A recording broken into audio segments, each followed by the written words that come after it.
What's up, everybody? I'm Jeremy. You guys are watching Warful S'mores. Tonight, we have an amazing guest. I know it's someone I was super stoked about having come on. I'm sure if you love Axanthic, you know who I'm talking about. He's basically what I consider the king of the Axanthic breeders. It's John Dague from JD Constriction.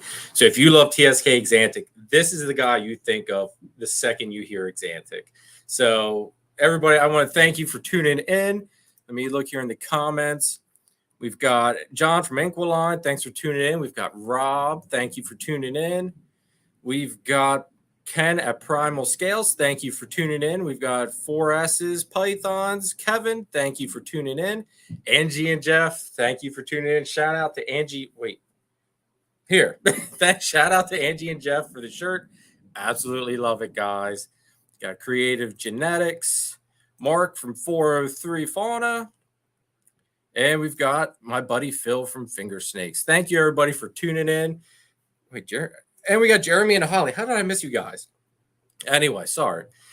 So let's bring on John from JD Constriction. Thanks for tuning in with us tonight, John. I appreciate it, brother. Yeah, no problem. Thanks for having me, Jeremy. Appreciate it. So as always, everybody, we've got a bunch of awesome questions for John. If you guys have any questions in the audience, make sure to drop them down there. I will try to get to them as soon as I can. If I don't get to them right away, I will star them. So then that way we do eventually get to them, because everybody knows you get the talking, you get the topics, and sometimes it just kind of, you got to throw them in there when you can. And we've just got a whole bunch more people coming in. We've got Kai from Lucas Landon Royals. What's up, Kai? Melinda from Cuddle Time Critters. My best friend, one of my best friends, Tony, which lives down the road and across one. Oh, nice. Nice. Sad thing is, like, he lives that close and I barely see him. It's like I could literally probably throw, if I had a good enough arm, I could probably hit his house with a rock. Yep. And I barely see him. Yeah, I got one for line up. Nice. I got a buddy just down the road that I went to college with, and we hardly ever have time to see each other anymore. It's always busy. See, that's the only problem I find in life is between work and running the YouTube channel, and then all the snakes. It's just like, you know, it's hard to find all that time it's just hard to find time for everything. Right. We've got Gray Rider tuning in. I don't know if I've seen you in the audience before, Gray Rider. So thank you for tuning in. Appreciate it. Tony says, please don't. Don't want a hole in his roof. The one time, this is just a funny off-topic story. Yeah. I needed him to bring up a wagon. I think it was a wagon. He was driving his lawnmower up for some reason. And he thought, well, he'll just drive it up in between all the properties and kind of go right down the middle. Well, apparently there's a fence or a tree line that none of us really realized was there. And it had prevented him from actually being able to go the back way. So he actually had to take the whole road to the house. So then it was even longer. The shortcut. Yeah, so it was an even longer drive for it. Nice. It was just funny, though. We got Stephen and Courtney from Leviathan Snakes. Thank you guys for tuning in. So let's get into this. Let's do it. Wow, we've got already almost 20 people in the audience. Sweet. Wow. This is starting off real hot, real quick. All right. So, John, how did you get started in this hobby? Like, what got you? Like, what drove you to where you're at, and what sparked it? Yeah, so I'm sure I've probably told this story a few times before, but I'm sure nobody's ever heard it. But generically speaking, I did not start off with like this huge passion for snakes. I was actually terrified of them. So. Yeah. So one of my mantras in life almost is to, take things head on. So a buddy of mine, actually the same buddy that just lives down the road from me, he was going to get, in 2003, he was going to get a pet snake. Actually, he was going to get two of them from the local pet store, two normal ball pythons. Okay. And he drugged me along and had me go to the pet store. And I remember holding my first ball python, shaking, like that. Terrified. And the pet store's like, hey, if you buy 3 of them, we'll give you a deal instead of just 2. Well, my buddy didn't want 3. He only wanted 2. So then I was like, okay, fine. I'll take the 3rd and I'll get over my fear. So I ended up bringing that ball python home, feeding it, stuff like that, and taking care of it. And a month later, after researching and finding, at the time, probably a couple dozen morphs that existed, ended up settling on axanthics and being like, wow, these are so cool. And I was like, all right, I'm going to do something a little crazy. And I spent $3,500 and got a female axanthic directly from TSK, the snake keeper axanthic female. And a month later, I had my first morph. And then that started the ball rolling on breeding and all that fun stuff. And that evolved into JD Constriction you see here today. Awesome. No, I know we'll touch base on it a little bit more, but was TSK was there a reason you picked TSK, or was that just the easiest one to get a hold of at the time for you? There was a decent selection of Jolliffe, VPI, and Snake Keeper back then. The main thing I was looking for was I was looking at individual animals more than I was looking at a lineage, because I thought, oh, I might just get this one as a pet, I might breed it, whatever. So I just cared that one animal was exactly what I was looking for. Dark blacks, bright silvers, all that fun stuff. And of all the ones I compared, there was just this one female on Snake Keeper's site, and that they had sent me follow-up pictures on, that was just amazing compared to all the other ones I had looked at. Again, okay. looking at the animal, not the lineage, because I looked at VPI, I looked at Jolliffe, etc., and ended up picking up that one particular animal just because it was the best looking one I could find. Okay. See, that makes sense. I mean, I know when I got my first axanthic was a visual TSK, but it was just a plain Jane, nothing other than just an SK axanthic. Mm-hmm. And I'd always heard that SKs don't brown out as much. That they were kind of what I want to say the better line. I know there's good and bad of both. And exactly. Based a little bit more into that as well. But when I saw this, actually my wife actually pointed her out, which was completely crazy because she's not the biggest snake person. Mm-hmm. And she, as they're told, I'd really like to get into the axanthic stuff. I got to find the right one. And she goes, well, how about this one over here? I was like, and I had looked over the whole show, looked over this whole table even, and I could somehow missed this snake. And I picked it up. I was like, oh my God. I was like, this thing is gorgeous. And to this day, she, I don't want to say browned out really. She's still very gray. Pictures, of course, as you know, don't do axanthics justice at all. They just look terrible in pictures for the most part. Or at least the normal axanthics, I think pictures just don't work with them. But to this day, she's, in my opinion, an outstanding example of a single gene axanthic. Yeah. Yep. There's some spectacular animals out there. That base animal I started with is still one of the best looking animals that I've ever seen for a base axanthic. Oh, okay. So yeah, it definitely is out there. It's all selective breeding and just good stock and all that fun stuff. And to your picture point, yeah, 1,000%. You're literally taking a picture of an animal that's trying to get rid of the yellow color, and then you're using, yellow tinted lights and flashes to take a picture of it. So neutral light is really, really, really important. Yeah. No, it's that makes total sense. Actually, I never really looked at it from that aspect either. Mm-hmm. My Orange Dream axanthic that I have, hopefully she'll be ready to breed this year, or this next year, I guess technically, next season. But she just is absolutely out of this world, amazing. I cannot wait to see what she produces visually.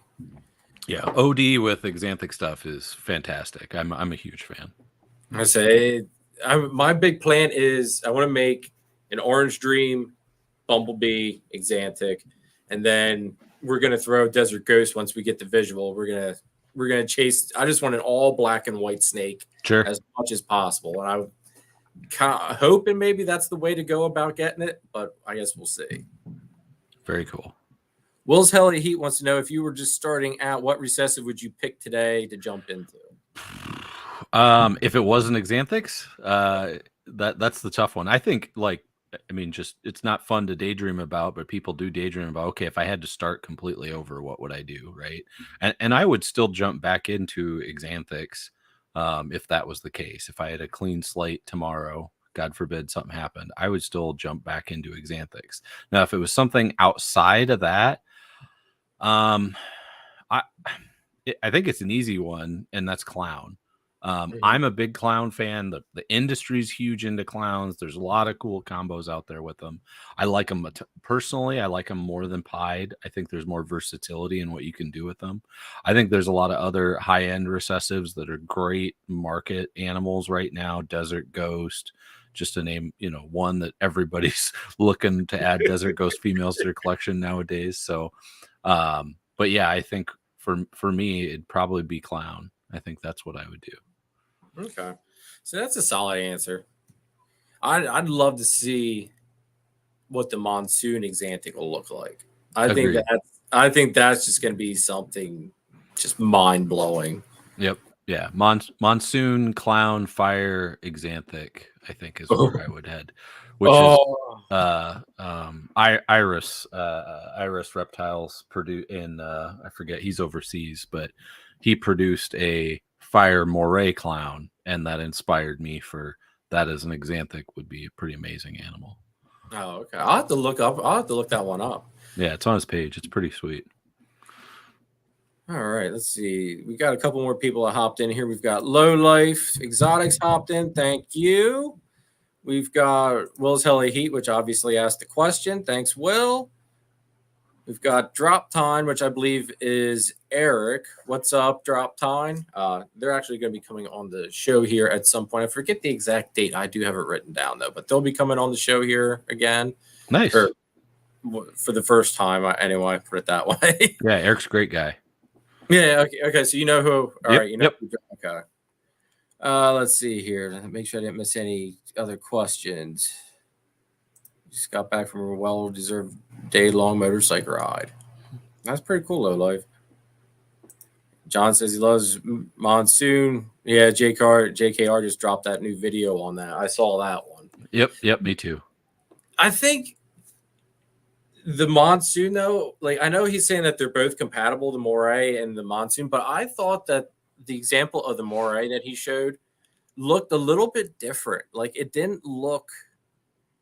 Maybe it's the gene that was with it, maybe, but it just seemed like it didn't have the defined blotchiness that the monsoon itself had. It seemed like it was a little bit cleaner slate, but more speckled. Yeah, it's always tough. I think sometimes people jump to conclusions about individual animals, just like Axanthics, right? We were just talking about where, well, it's one animal, is that really representative of, the next 100 that are going to get produced? Or, is that a lineage thing, or is that just that one animal? So it's always tough for me. I always got to do my research and look at a bunch of different examples, but the compatibility thing definitely makes it a little more palatable to understand. You're not going to try and invest in two different paths. Yeah, exactly. No, and then the other thing is, I noticed, and I'm sure you've probably noticed too. It seems like there's certain people whenever they speak about certain genes, it seems like that's the gene that all of a sudden just kind of gets lifted up above all the others out of nowhere. Mm-hmm. But all right, so let's see here. All right, how about why TSK and none of the others? What made you pick the TSK? Well, just going back other than that one. Yeah, well, going back to my story, that was literally it. Was I just wanted the best example of an Axanthic animal, and it just so happened to be that one example was the best looking one I could find at the time, and I looked through dozens of them. SK, VPI, Jolliffe, etc. And I was like, okay, that's the animal I want. And then I just built everything up from there. That's really all it was. At the time, I mean, you got to remember, at the time, it wasn't so lopsided, so to speak, in my opinion. Like Axanthic was a new gene for the most part back then. There was only a couple dozen different genes. Pastel and like cinnamon and stuff were just coming out shortly after that. It was mostly recessives. Hypo and albino was the longer term things that had been around for a few years at that point. So Axanthic was quote unquote fairly new. But yeah, it was, just picking an individual animal that looked really cool. And then what I would say historically kind of happened is the VPI stuff really took off in terms of people's interest comparatively. And then we started, several years later, obviously 2008 plus, started making our combos with Snakekeeper. And then that kind of snowballed from there on in terms of all the different potential you see today in Snakekeeper combinations and VPI. But yeah, it's kind of taken a different kind of turn in terms of the combo potential, in terms of what's out there. It was a different story way back when. And roughly, how many years ago was that roughly where like it was like that too? In which aspect? Like, so when we started in 2003, like that's when, again, it was $3,500, $4,000 just for an Axanthic. Okay, so see, I didn't know about what time frame Axanthic actually hit the market to say. Yeah, it was a few. I should know, but I want to say, it was late 90s, mid to late 90s when Axanthicism came out in ball pythons. Okay. So it's still relatively new. So, all right, Will's got a question here I'm going to throw out there, but I'm going to throw it out after we start with this. What genes do you think complement TSK or complement Axanthic in general? Complementing Axanthic in general. So in a truly generic sense, any genetic that makes the blackers black and stay black and produces a higher contrast animal, so the blacks are blacker and the lights are lighter, that is going to make a better looking animal just generically. Okay. So anything that does that over the course of the animal's life too, because most ball python genes, 95.67% of them get darker with age. They get darker. It doesn't look the same as a baby as it does with an adult. And then you have these, what I'm going to call highlighter genes like Desert Ghost, Fire, Vanilla, things of that nature. I saw somebody in the comments mentioning like White Lace, another example, right? Anything that highlights the animal as it ages, gets better or brighter as it ages, is compensating for that, for those other genes that darken, which most do over time. I think those types of genes are almost required in Axanthic combos to really get some of the looks that you really like. Especially, people are often disappointed. They see a baby and they're like, oh, it won't look like that as an adult. But with all these awesome, selective breeding, and people are making better and better examples every year of Axanthics that hold their color. That's amazing. And then we're mixing in these, 1, 2, 3, 4, 5 different potential I'll say compensating genes that get brighter with age that are making them look outstanding as they get older. So I think that's kind of the secret there is get that brighter coloration, darker blacks into adulthood, and then the sky's the limit from there, because you can just mix in anything else you want to get the color or pattern variability you're looking for. See, that's one thing I've always thought of was like, what's going to make, like you said, keeps the blacks blacker, and definitely try to get you that more white or high silver.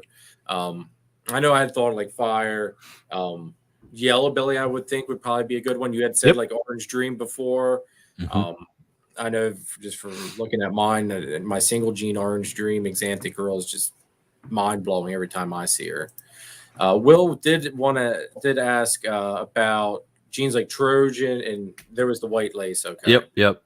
Now, I'm only mildly familiar with Trojan, and this is where I'm going to pull out my old man card, is that nowadays, again, there was like 24 morphs when I started, and I've grown with the industry, but working basically solely in recessives, you're years behind where the industry is.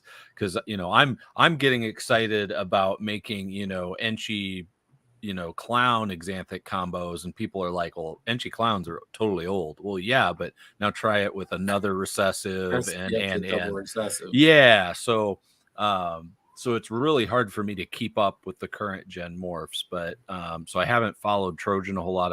I'm mildly familiar with it. The White Lace has popped up a lot as well recently, and I think Lace and White Lace, again, just like Desert Ghost and everything else, have a lot of cool potential.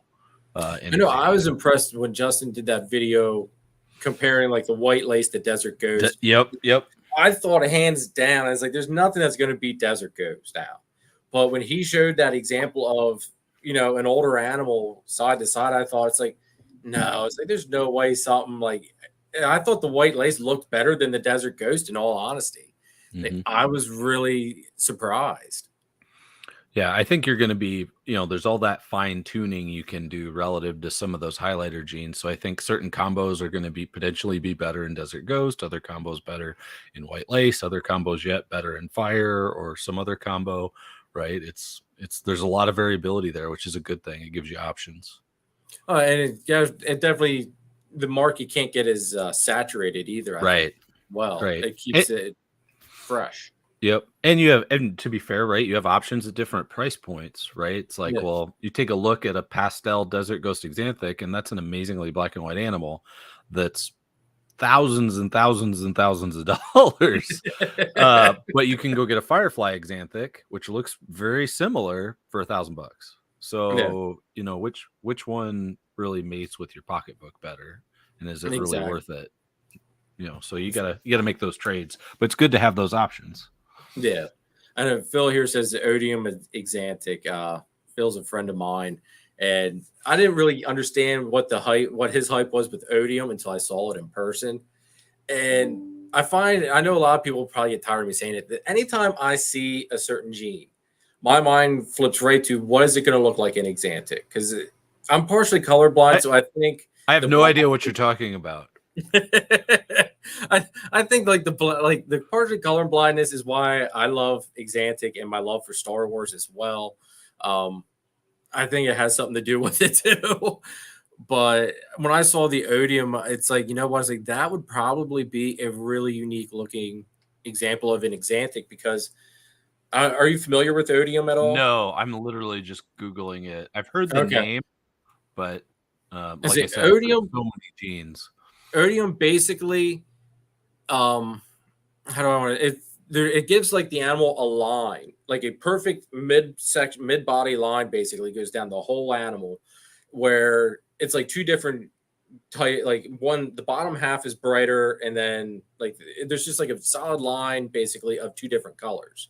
And I just think it's like, that would probably be a unique looking animal, to where you'd have your whites on the bottom and you'd have this distinct line where the grays all of a sudden start.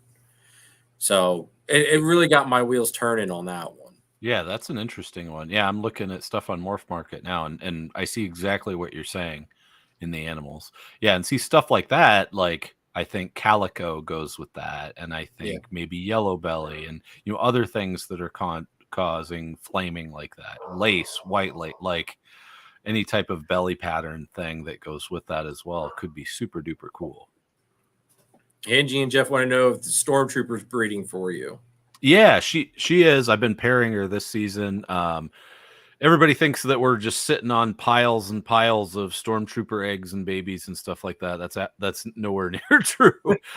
She was basically a runt. She got to like 900 grams within the first year, and she went to so many shows and everything that she just quit eating, because we don't feed the week we travel or anything like that. And it was just not like a nightmare in terms of a concern for her health, because she still had decent body mass, but it was one of those things where she was not putting on weight. And it wasn't until basically last year that we just went whole hog on ASFs with her. And she took off. So now I'd have to go look at her weight, but I'm pretty sure she's over 2,000 grams or at. Oh, nice. So she's fine. She's got the body mass and everything. And I've been pairing her this year. I have an ultrasound that I don't use, but she's doing pretty good for follicular development. So I'm hoping to cross my fingers, get a clutch out of her this year. Nice. So. No, correct me if I'm wrong, but she started out like a very black and white snake, but as she grew up, she became got a lot of black that popped up in her, correct? Yeah. So what I should do is kind of put some transitional pictures out there, but when she hatched just straight out of the egg, she was a little bit brighter than a lot of the other animals. So it looked different.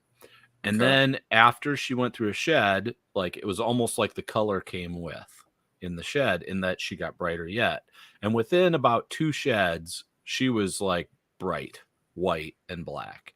And then to what you said, she started then darkening up, and then that dark black started to fill in. So now that she has much smaller, white areas on her sides and on her head and stuff like that. They're still there. People are like, oh, did she turn completely black? It's like, no, not at all.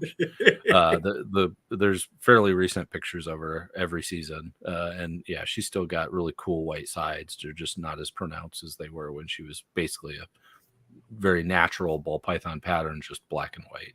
Yeah. So, and that's kind of, in my mind, 2 separate things, right? So this darkening thing that happens, that's happened, and I don't know if you've seen this in your own snake keeper stuff, but it happens actually in, I think, all lines of axanthic. I know that there's VPI examples of it. There's a lot of snake keeper examples of it where they, called it a dark phase or whatnot, but there's, just different combos for whatever reason.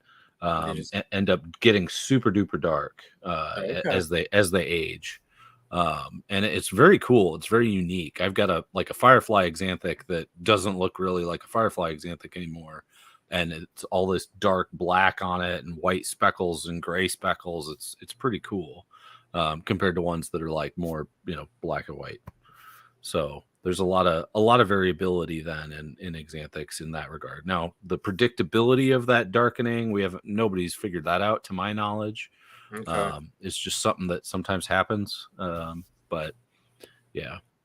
See, I've never heard of that. So I thought maybe like you had, like she was just something like the start of something new where it's kind of like an IMG thing going on, Yeah. And the getting dark thing's common. Like we have tons of examples of that. So I'm going to have to, because right now I only have 2 visuals.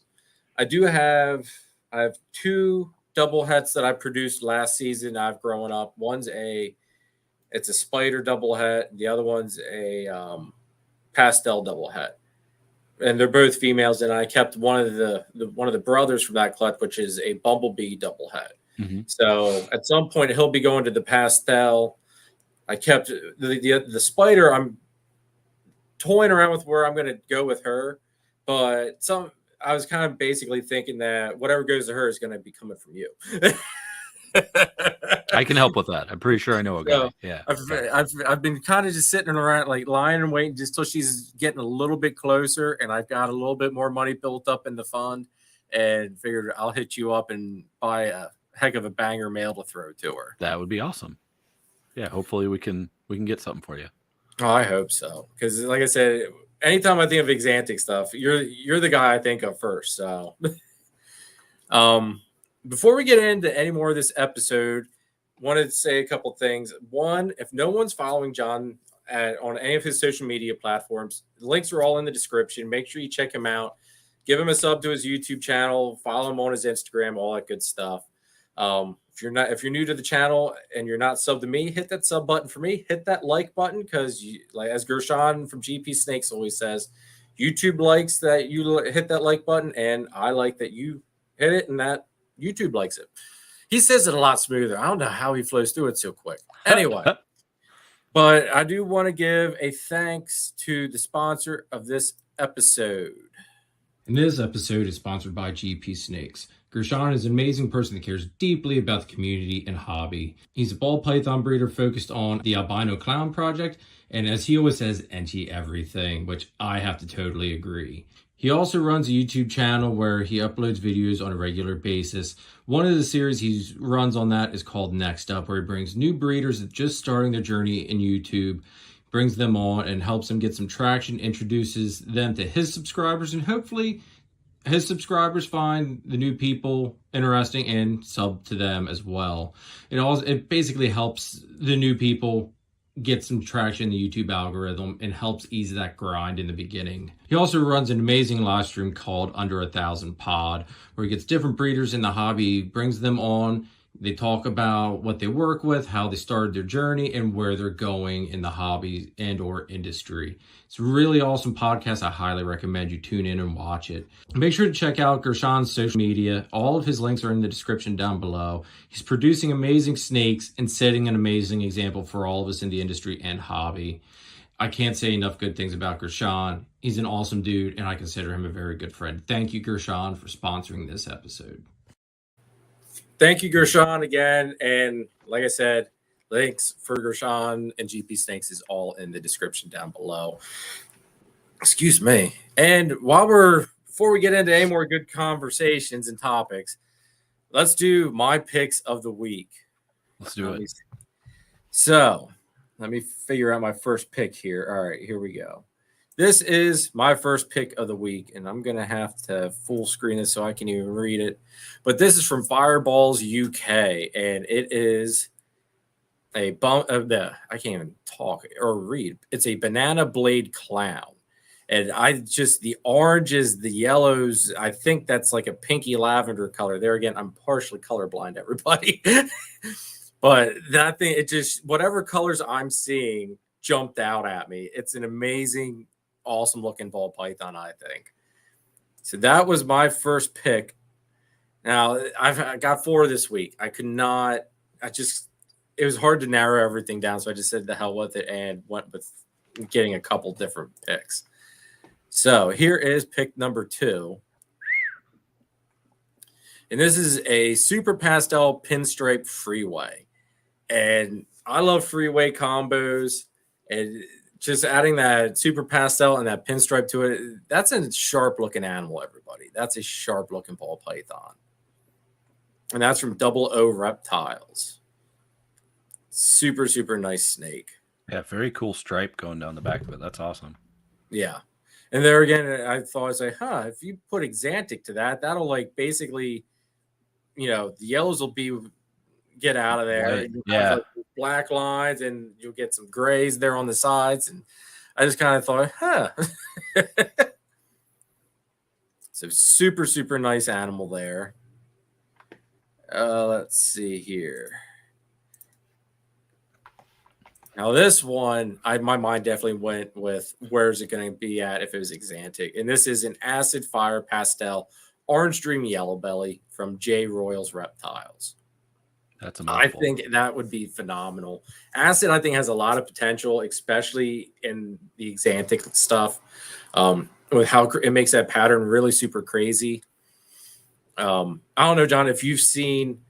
I'll have, if you haven't, I'll send you a picture of it. It was an acid leopard bumblebee, and the thing almost looked like a monsoon. Yeah, I call it I refer to it as the poor man's monsoon, basically. Right. But it looked awesome. I just thought, oh my god, you throw axanthic into that. And after I saw that animal, it's like I've got to get acid because I've got everything to make it. It's just I need the acid to throw in, and we're gonna at some point, we're gonna be pumping out some acid axanthic combos. I think so too. I agree. Anything that does that kind of cool speckling or breaks up the pattern, I think is definitely where it's at for sure. Oh yeah. And Angie and Jeff from Celtic Balls, I'm on their wait list because they have an they have an acid male. I forget what other genes are in him. Excuse me. But as soon as I found out that they got acid, I said to them, hey, if you guys produce a male, I want first crack at it if you're not going to keep it. And so I'm on their wait list. They said, hey, if we make one, you got it. So I'm super stoked because they're great supporters of me. And thought, hey, give them some support back. It's going to be an awesome combo. And our last pick, which is not a ball python at all, but it's at least axanthic. It's more up my speed. Yep. This is an Irian axanthic granite carpet python. And wow. I don't even know where to start with that animal. That thing is just nuts. And that's from Star Pythons. There's something about carpets. I don't know. I love my carpet pythons. I have 2 jungles, and ball pythons take my breath away. But looking at carpet pythons, it's a completely different beast in itself. But yeah. And they just take my breath away every time. It's because they're out more. Like, granted, they're in my carpets, as you can see, they're in glass cages at the moment, soon to be PVC stuff.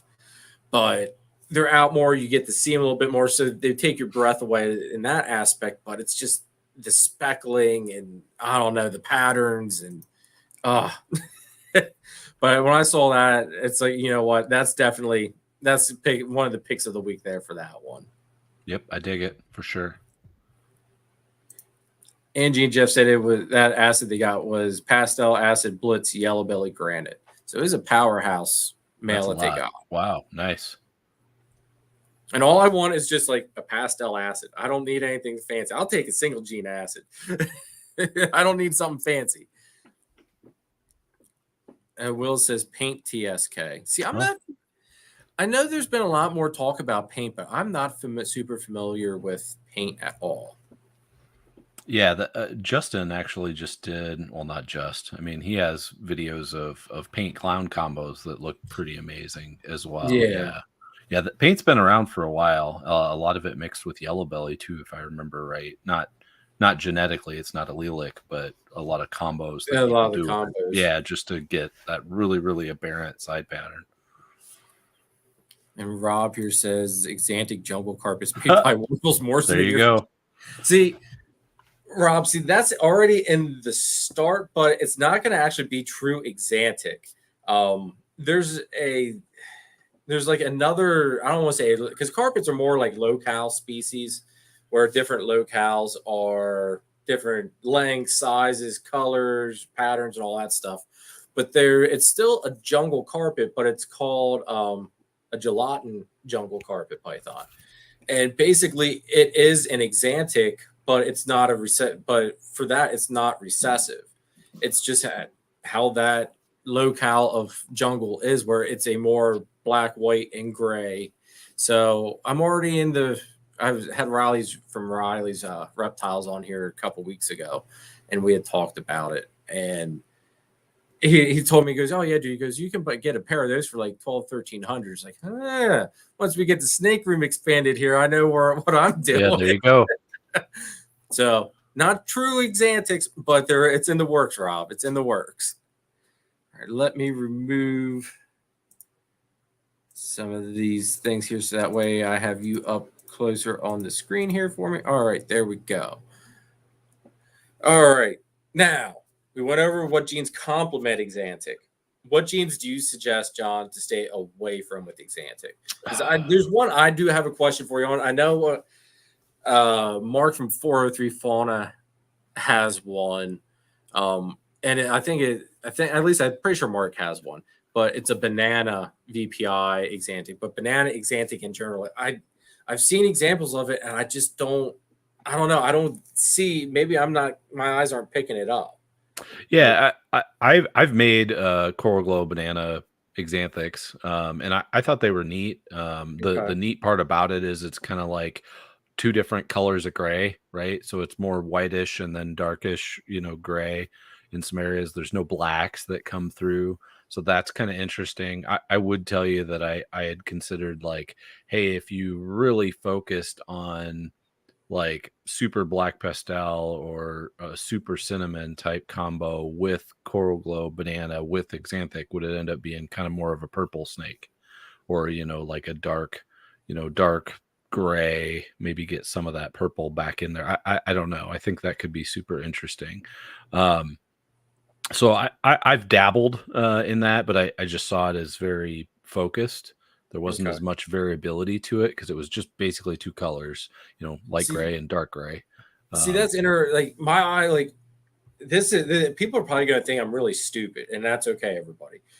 But anytime I've seen a banana Axanthic or Coral Glow Axanthic, my eyes didn't pick up anything really different. It still looked the same as what I normally see.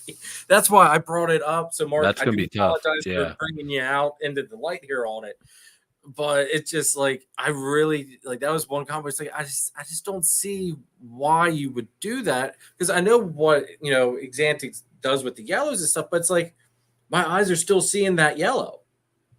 So it's like, it must just be something with my eyes and where it's really playing tricks on me then. Well, and there could be variability in the examples and stuff like that, just like anything. But yeah, that's what I saw when we made combos and when that was, I'd say, more more relevant in the marketplace when we were working more with banana coral glow stuff.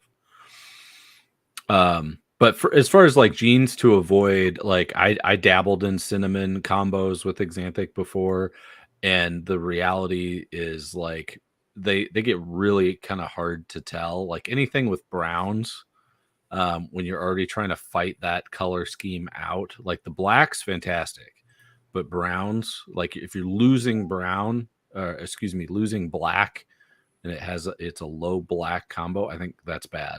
I don't think those look well. Going back to my comment before, right? What's the best things? Dark, high contrast, blackest is night blacks, and then brightest is bright other areas. The opposite of that is get rid of that black and start putting it into brown or other things. I think that is not going to end up being as nice as you'd like it to. So I didn't really care for a lot of the cinnamon axanthic combos. And then even like pewters, which pewter was called pewter for a reason when it hatched. Yep. A pewter axanthic looks better as it ages than a pewter does. But is it really that different as a hatchling? No. So it's kind of one of those things like, well, is it really kind of worth it for a very small subset of combos that would work?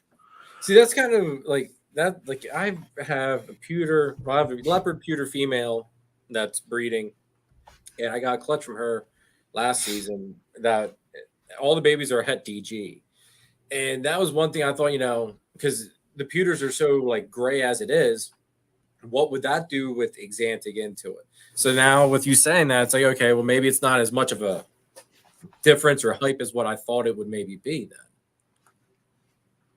Yeah. Yep. Blue Ridge here says about they saw some bamboo axanthics at a show last week and couldn't tell if they were really axanthic or not. I could see bamboo probably being a little bit tough to maybe spot. Yeah, I would think so too, especially hatchlings or younger animals, maybe.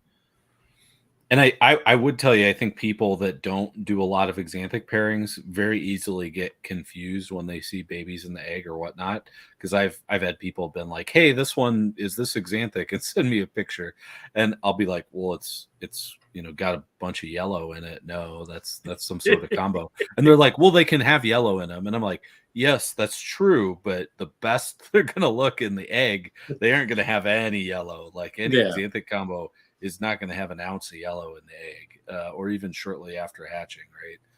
Some of them, can darken as they get older, or kind of mix pigments, get a little more yellow tint or off white as they age, but not a fresh hatchling. If it's got yellow, it's not axanthic. Okay. We've got Adam from Proper Royals. Thank you, Adam, for tuning in. Adam's actually one of the reasons why I even started doing live streams. He had me come onto his live stream, and I was scared to death. And after being on, I was like, you know what? This really isn't that bad. No, you do a great job. Thank you.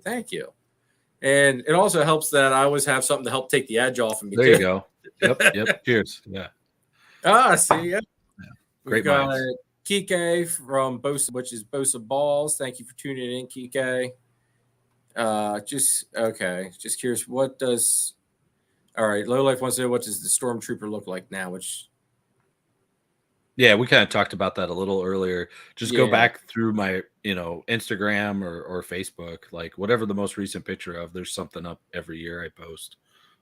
It doesn't look any different. I mean, you got to remember the animal's like almost 7 years old. So is like she that old already? I think it was 2015. It was either 2015 or 2017. So like, yeah, just like any adult ball python you have, you take. This is their 7-year photo, and here's their 8-year photo, and here's their 9-year photo. They all look the same. Like they are an adult. They aren't changing anything from there on. Mark says, let me shamelessly plug my video tonight, and it'll change your mind about banana axanthic, Jeremy. I'll definitely watch that, Mark. I don't know if it'll be tonight. If I get a dead time at work tomorrow, which hopefully nobody from work's really watching this, but if I had a slow portion at work there, I'll definitely probably fill my free time up with watching some videos that I missed. So I do look forward to watching that, Mark. Let me see here where we're at. What's up, Ozak? Thanks for tuning in. Adam says he's feeding tonight, doing some guitar work in the shop. Got you guys on while I do some work. All right, Adam. Very cool. All right. So, what genes do you want to get into your axanthic stuff, John? I would tell you that the things that I've really gotten excited about is all the clown stuff. Like as a callback to the earlier comment I made about the clowns being another recessive, that if I was going to start over again, what I'd get into. I really like clowns. I think a lot of the combos people are making are really sick, are really awesome. I just want to add more of those genes in to, I'll say, clown axanthic combos. So whether that be bongo, cypress, I don't even know all of them, white lace, like all that stuff you see, in combo form that's starting to come out these days, I think is awesome. I think they're really, really cool, and I think have a decent potential in axanthic combos. So I'd like to see those kind of gravitate that way. I'm big into pattern morphs. So another obvious one is different tri-stripe combos potentially with axanthic for me. Monsoon moray combos with axanthic I think are going to be amazing, stuff like Yes. With this, I think cypress would be a really good combination as well, because I think cypress is very bright to begin with. So I think that'd be like, and it seems like the blacks on it are very pronounced as well. So I think that would be kind of along that lines of a gene that, if you're going to work axanthic, that you really want to maybe think about having in the collection. Because I don't have any. That's one that I haven't gotten into yet. I want to get everything to where I'm stable. As far as I want to get my base recessives, start out with a good base, right, and build up with it before I start branching back out again. Yep. No, that's smart. Some of my biggest regrets are like getting rid of axanthic females like years ago. Like I always tried to, I'll say, constrain myself to some arbitrary number of breeder females and got rid of great, amazing breeder animals as we were kind of upgrading. And the thing that I mean, just like desert ghost females are today, right? Like if somebody was just sitting on breeder desert ghost females, like they'd be viewed as a god. And like I look at all the axanthic, just straight axanthic females that I got rid of over the years, and I'm like, God, what damage I could have done with those now with some of the males I have. So they're just ultimate utility animal for me. So I think that's one of my regrets, I'd say. See, my first clutch ever. Well, like, this is my second year breeding. My first clutch ever was last year. Actually, I had 4 clutches. Everything went great, but my very first clutch everything was double het axanthic clown stuff. And my biggest regret, like you said, was selling off females. I was an idiot. I really kicked myself in the butt now. I sold 3 normal double het females off and 1 male double het off.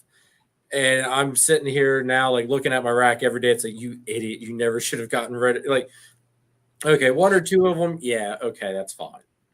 I shouldn't have got rid of all 4. And yeah, it was a dumb move on my part. I really screwed up on that one.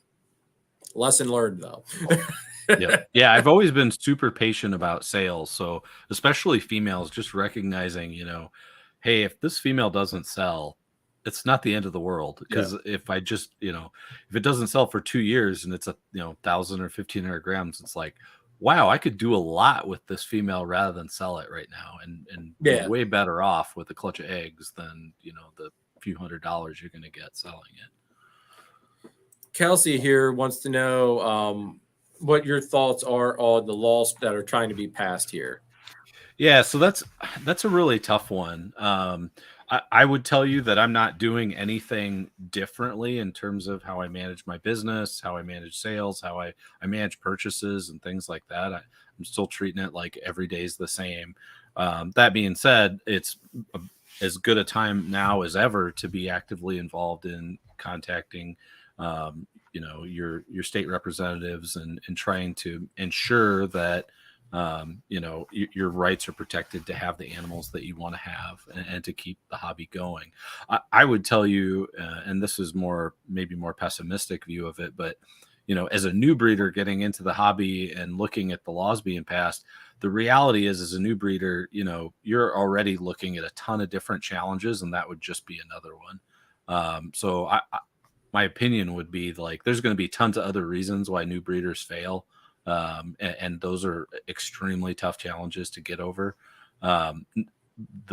The legislation changing so interstate trade, wouldn't be possible, things like that.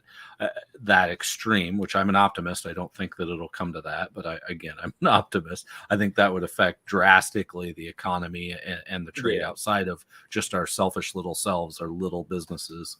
I think as a new breeder, you're going to have a mountain of challenges to get over outside of that, even that are going to be there even with or without any changes in legislation. So I wouldn't let that hamper you too much. See, that's one thing. Like, I probably should keep more in the loop as to what is going on with it, myself included. I've done my due diligence with sending emails to who I need to send to and all that stuff. I guess the biggest thing you can do, Kelsey, and I'm sure you'll agree, John, is just contact who you need to contact, your representatives.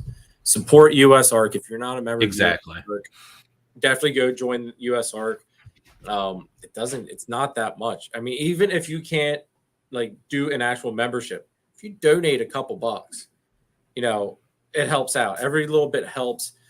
I personally think and feel that numbers, I look at it this way. You can have all the money in the world in an organization like USARK, and all the money in the world isn't going to speak as loud as a huge community backing that one organization up. Numbers really make a big difference, and I think that's one thing that everybody also needs to think. 20. What is it like? I think one of the low memberships is maybe $25, something like that, a year or something like that, and you still get a shirt. I mean, it's not.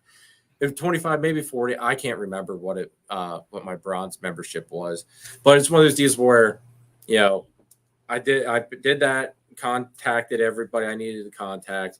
Anytime I ship a snake through Ship Your Reptiles, you always ask, do you want to donate $1, the extra difference up to, whatever it is. I always just click yes, donate. Yep. It just little things like that. It all definitely adds up and makes a difference. Well, and also just to piggyback on shows, right? Most shows include some sort of auction, especially the NRABC ones. Yes. That Mr. Potter and Bob Ashley run fantastically. And us as vendors donating things to those shows are trying to spark income for them. And then us as vendors buying somebody else's stuff at the show, whether it be a $1,200 bottle of sake that only costs $200 or something else. As a callback to the last NARBC I attended. There's always those ways too to help contribute as well. Yes.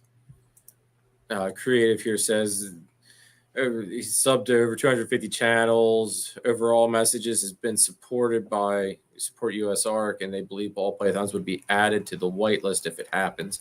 I think the thing is that I'm not worried. I don't want it to become where there is a whitelist though, because then at some point, they're going to be telling you can't own this or that. Just like they might say you can't own carpet pythons. Well, I don't think carpet pythons are that bad. I mean, I get, that a lot of the backing on it is probably the situation down in Florida with the Burmese and all that stuff. I get that, but it happened. It's like you can't fix stupid something, what I mean? You can't let a few bad eggs ruin it for everybody else. I mean, and that's essentially what it's basically kind of looking like at the moment, is that they're looking at just those few bad things that happen to justify all this crap. Yep. Adam from Proper Royals wants to know, where are you based out of, John? Which I never even thought of that question. That's a good question. That's a good one. Eastern Iowa. I'm an Iowa boy, so Midwest. Yep. Adam says the other part is to be active on the ballot. Yes, that is very, very true, because great comment. Yep. Yes. And we've got Mike from Herp Collector. What's up, Mike? Thanks for tuning in. We've got Michaela. Thanks for tuning in. I'm sure I could probably miss people. We have Kelsey from Kelsey's Constrictors. Thanks for tuning in, Kelsey. Yeah, man, the chat is popping off tonight, everybody. Thank you very much for all the love and support. If you haven't already hit that like button, hit that like button. If you haven't already subbed to John or myself, definitely hit that subscribe button, everybody. All the support's greatly appreciated, I'm sure, on both ends. So, all right. Now, I know we slightly brought this up as well earlier. Other than clown, what recessives do you want to see, do you think would work best with Axanthic, and where do you want to, or what recessives would you like to see in Axanthic? I mean, I think it's already coming, but I want to see more of the Axanthic DG combos, and I just want to see it with additional genes. So, I mean, Axanthic's a limiting color palette, right? You've got your silvers and your whites and your grays and your blacks. Yeah. So, and I think it's a combination of black and any one of those other colors that end up looking the best. And it's really just pattern morphs after that. Okay. So, you know, anything striped and with stripes or different kinds of stripes, anything with speckling or leopardy type pattern, those types of things. You know, I think that's, you know, very attractive. The more aberrant the pattern, the better. So that's what I think I would like to see is, you know, DG, you know, white lace, any of those highlighter genes really start to go into the pattern morphs, you know, you know, DG tri-stripe Axanthic, for instance, I think would be really awesome. I think there's some striped stuff that really hasn't been dabbled in as much. Yeah, we've made Axanthic G stripes and stuff like that, but like Firefly Axanthic G stripe or Firefly Axanthic tri-stripe. So just adding a couple other Yeah, I think there's some stripe stuff that could be super duper cool. Even Super Stripe hasn't, you know, there isn't a lot of out there. There's been a couple Axanthic Super Stripe combos, but I think Axanthic, you know, and the yellow belly complex striped animals in larger numbers would be really, really unique and neat. Okay. Now, I know this really technically isn't going the recessive route with it, but as far as getting like the striping and stuff, what do you think about like Orange Dream and Bumblebees being thrown into the Axanthic to get that nice stripe? Like, what have you seen with those combos? Like, do they stay mainly white and silver? Because that's one thing that I'm looking forward to hopefully making here next season. Yeah, I think they do. So one of the things that I've been really impressed with Orange Dream, up until this season, I had kept Orange Dream 100% away from pastel, and the only reason is in an Axanthic form. I don't want to be guessing, is that a pastel Axanthic or is it an Orange Dream or is it Orange Dream pastel Axanthic? Like, what's going on here? Because it's going to have even less color to be able to tell. And I would tell you, That's true. I even have a hard time looking at really good pastels and then really, you know, pastel Orange Dreams. And I'd be like, is that really have Orange Dream in it or not? Like, it's tough for me. And by the time you take the pigment out with Axanthicism, like, that's going to make it increasingly difficult, I think. So I've kept that away from it, and we've made some very cool, what I consider very cool combos with Orange Dream, Fire, Leopard Spider, different things like of that nature. So much so that, yeah, I bred for a number of different Orange Dream combos this year. Okay.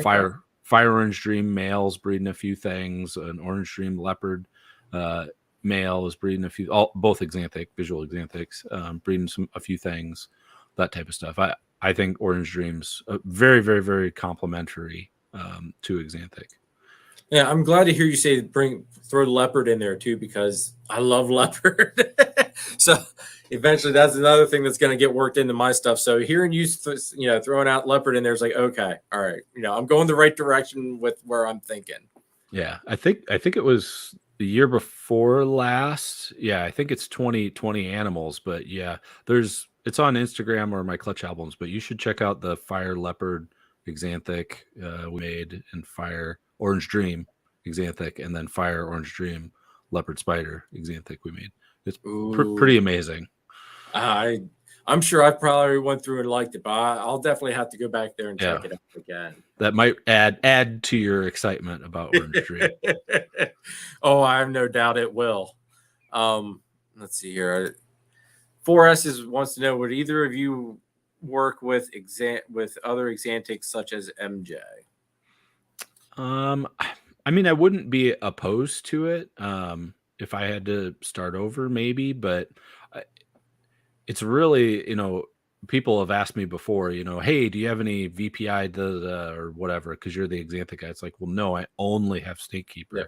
And the reason is because they're incompatible. So really working a project, do you have twice as much, space and time and everything else to work the same, different line, but the same project in something else? I think it's asking for more trouble than it's worth on a large scale, but on an individual scale, if you're, I want this for this project and I want this for that project, I think you can be really focused. We have customers that do that all the time. It's like, well, I got my VPI to go do this one project, and then I got my Snakekeeper to go do this one project.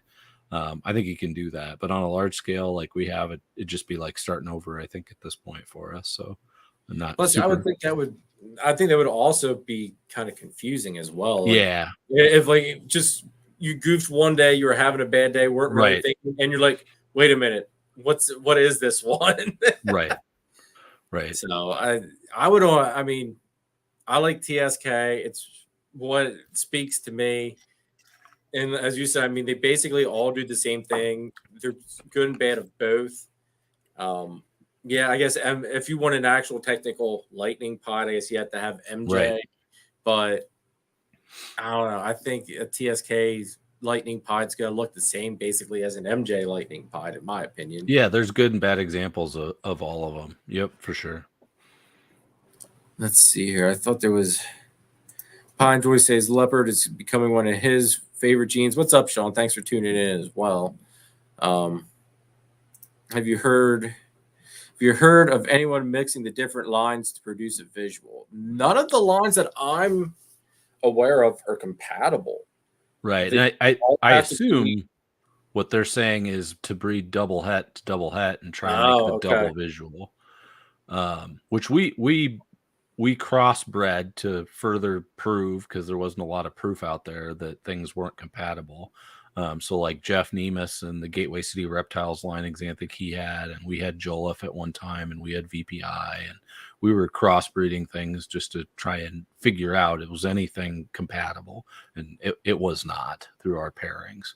That being said, the double hets, went to people that I think were, going after what maybe Creative Genetics was kind of thinking, like, hey, what if you produce a double visual Xanthic? What's that going to look like? And as far as I know, I don't know that any of those people, that was years ago, have been successful in making anything that looked anything different than probably that looks like an Xanthic. Yeah, it's like, well, is it a double? Let's roll the dice and we'll see. Yeah, that's right. No, I'd see. I guess that's probably the way he was meaning with that. I didn't think of that, but because I had thought about that too. Like, not trying to prove out whether or not they're compatible, but what would it be like if you hit that double visual? Mm-hmm. But it's like it's probably just going to look the same. So I just didn't even bother dabbling or trying. Yep. So. All right, we got Main Squeeze in. Thank you, Main Squeeze. They say there's only Stormtrooper. That's right. Florida-born exotics, what's up? So, as I said before, if anybody's got any questions for John, make sure to drop them in the comments there. I'll try to get to them as punctual as possible.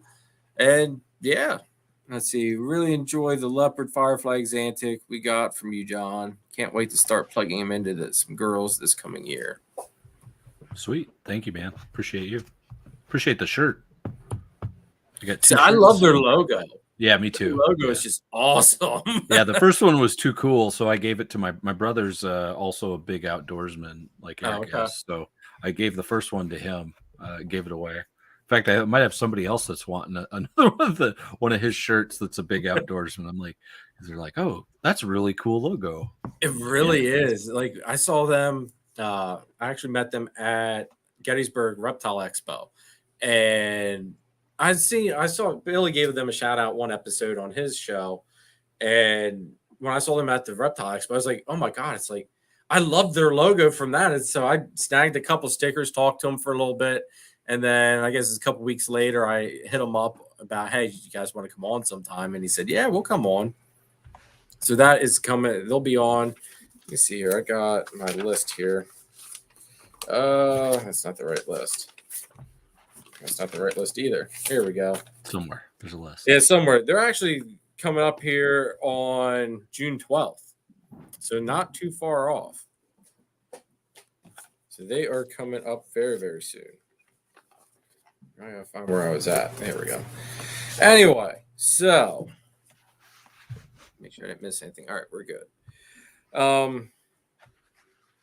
Pairings, clutches you're excited for this year, John. What are you anticipating? What do we have to look forward to seeing?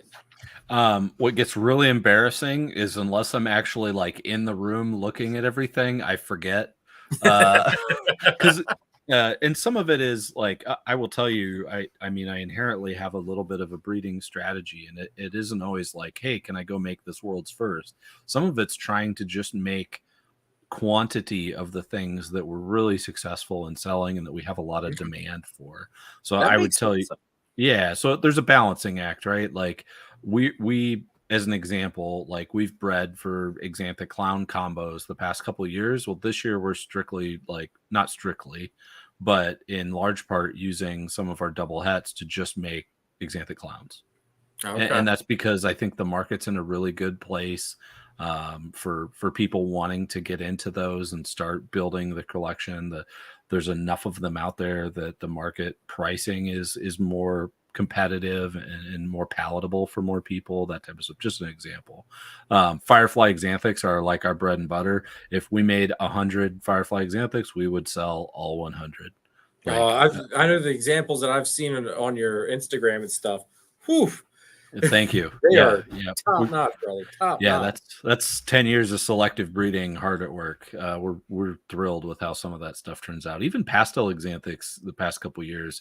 Like I'll hatch a Firefly axanthic right next to a pastel axanthic, and I'll be like, I know that's a pastel axanthic, but wow, it looks a lot like a fire. Like 5 years ago, I would have been like, yeah, that's definitely a Firefly. But now I'm like, nope, that's a pastel. Now you got to pay a little bit more attention to it. Yeah. Yep. So yeah, I think we, do a mixture of like what I'll call our bread and butter for sales and stuff like that. And then we definitely try and make, really cool combos, things I'm interested in, things that are, for holdbacks and those types of things. So I'm hopefully going to make a few more, I'll say Firefly-ish axanthic clown combos that I'll be excited to see. We do have a decent amount of Orange Dream axanthic pairings with some other genes that I think will be fun. I've been breeding a spot nose leopard, basically a Batman. See, that's where I want to take my stuff to. Head axanthic that we got from Ball Brilliance a few years ago. Last year, we mostly bred him to Firefly axanthics, and I was in awe of the combos that came out of that. I think they're fantastic. I can't wait to make more of those, running that to now some het clown stuff and some other visual stuff. So I'm just excited to see spot nose. This is kind of my first time actually making visual axanthic spot nose combos. I'm really excited to see more spot nose stuff hatch out with some of our other genes, because I think that'll be super cool. So that's funny you brought up about the Batman stuff there, because that, I would have to say that's probably, you make the Batman, throw DG into it, and I think that's basically one of my dream snakes to hit in the future is that. I think that would just be an astonishing looking snake. Agreed. Yep, for sure. And has anybody ever made one yet? Do you know? A DG Batman axanthic, or no, like, or just an axanthic Batman at least. I know Ball Brilliance, I think, had the inside track on making one. I think they decided it was just leopard though. It's still a fantastic looking animal. Okay. But yeah, they I think would have been the only one I can think of. I think there's been a few leopard axanthics. I don't think anybody's leopard axanthic clowns. I don't think anybody's made a Batman axanthic. See, I thought it'd be cool if someone were to hit that, because You know, it seems like anything that's in that Batman complex always gets named like a character. So I think you'd have to call it the Penguin, wouldn't you? I mean, There you that's just go. Oh, that's kind of cool. I like that. see, Yep. see if you hit it, use it, run with it, Yeah, brother, there you run go. The with it. I think Penguin. that'd be neat. That's pretty funny. I like it. Celtic wants to know if you'll be at Arlington in September. Yes. Yep. That is the plan. Started going to Arlington over COVID, basically because it was the only show that was still happening, and loved it. Fantastic show, fantastic area, amazing people. I was always scared of Texas a little bit, and I say that tongue in cheek. But Tracy Barker, the home of VPI, is down there, right? So it's like, why would the TSK guy go to the home state of VPI? Like, why? And I'm obviously not thinking clearly because it's just that's old news. Like that the world is much more online and open. People are looking, elsewhere, other than locally for their animals. So there definitely is people with interest in Statekeeper. The show's been fantastic for us. So yeah, it's now in our regular rotation to go to Arlington twice a year and Tinley Park. Those are our first shows. Okay, see, I'm hoping, fingers crossed, because I would love to. It seems like everybody goes to Tinley. Mm-hmm. So I talked to my wife. I was like, maybe next year, can we go to Tinley for the reptile show? She goes, well, where's that at? So I had to explain to her where Tinley was. She goes, well, I guess we can as long as we stop at some other places and it's not just all about snakes. Another thing, it's like, okay, I think I can do that as long as we can get to Tinley. Get to meet some people that support me, that go there, and get to meet a lot of awesome breeders like yourself. I think it's a win-win there. Yep. I did tell her though, if we go, I'm coming back with something because I'm not driving. I think it's like, oh shoot, what is it? 9 hours? I think it's like 9 hours from Pennsylvania, and it's like if I'm driving 9 hours, something's coming home with us. Yep. gotta make it worthwhile. Yeah, it's a fantastic show. Both those shows are fantastic. Tinley's a whole other level in terms of the breeders and the size and all that fun stuff. But Arlington's also a fantastic show. I've really started going to that show. Now, when you make a long drive like that to those shows, do you just have like a van you throw everything into or a trailer and you just head on down? Okay. Yeah. So Tinley's really only like 3.5 hours from me. Okay. So that makes it easy. But yeah, it's an overnight trip unless you want to burn it in a day to go to Arlington. It's 12 hours. So one thing that's actually been super helpful is, JSA Reptiles and Best Dressed Balls with Troy and Lisa Schroeder. Those guys and us all end up renting a 15-passenger van, pulling the seats out, loading it up, taking turns driving, and haul it down and rent that van and drive it all down together. That's actually a good idea. It works out great, because then we split gas, we split the costs, everything else, and then you got a team of people that are helping you move stuff in and out of a hotel and things like that if you stop on the way down. So it works out pretty well. And we all stay together too. We rented some nice Airbnbs that are like, now we kind of call it a second home because we go the same one in Arlington every trip now, and it's really nice. So see, and especially with gas the way it is now, yeah, it definitely would help, splitting that cost up for sure. Right. Let's see. We got Jeremy Bald in.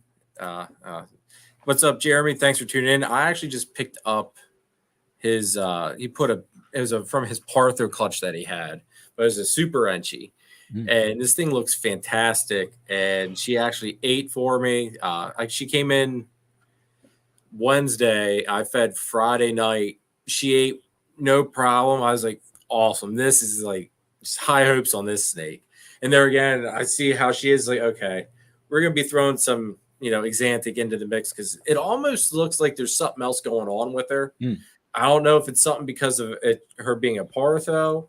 Because everything in that clutch that he released pictures of, it was just kind of like, wow, it's either really good examples of those genes or it being a Partho, something kind of got mutated, twisted around a little bit, but there's some killer looking animals. Very cool. We got Chris from BNS Reptilia as well. Where did I just see your comment? What's up, Chris? Thanks for tuning in. But all right. Let's see where we at here. Okay. What's your breeding process, John? Like, walk us through that a little bit, because it seems like everybody has their own way that works for them and how they go about it.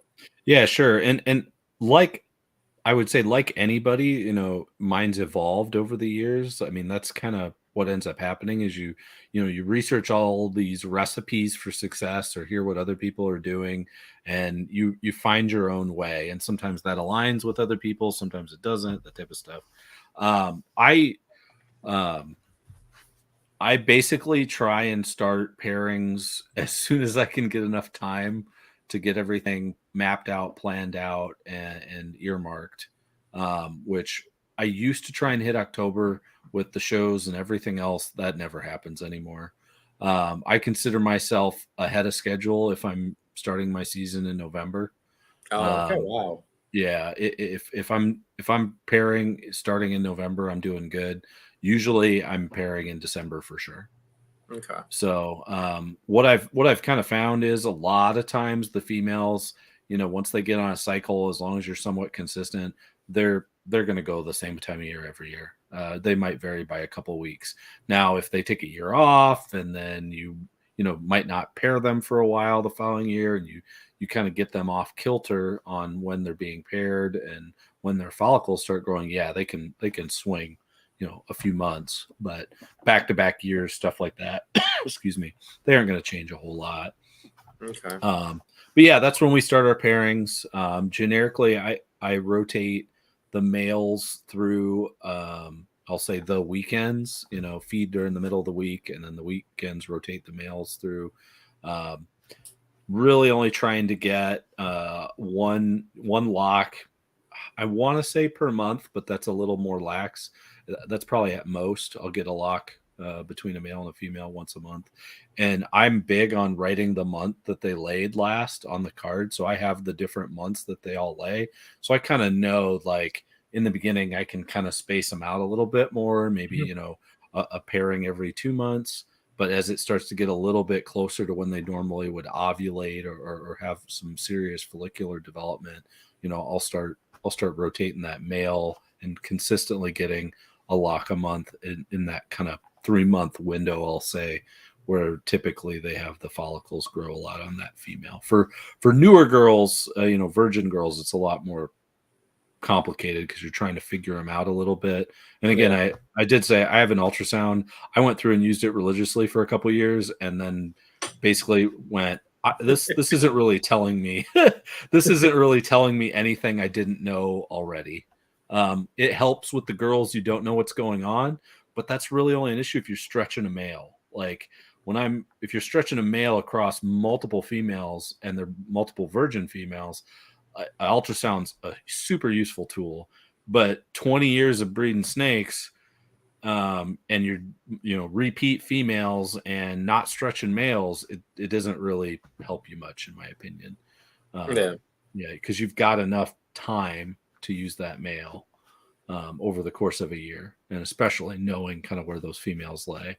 But I would say the ultrasound was worth the money in terms of understanding what I thought into transferring into reality of the female, of, oh, she's doing this, oh, she's got this much of a build when I drape and hold her in my hand, or I feel this for follicles. Like, I can almost tell by looking at them about where their follicular development is from an ultrasound perspective.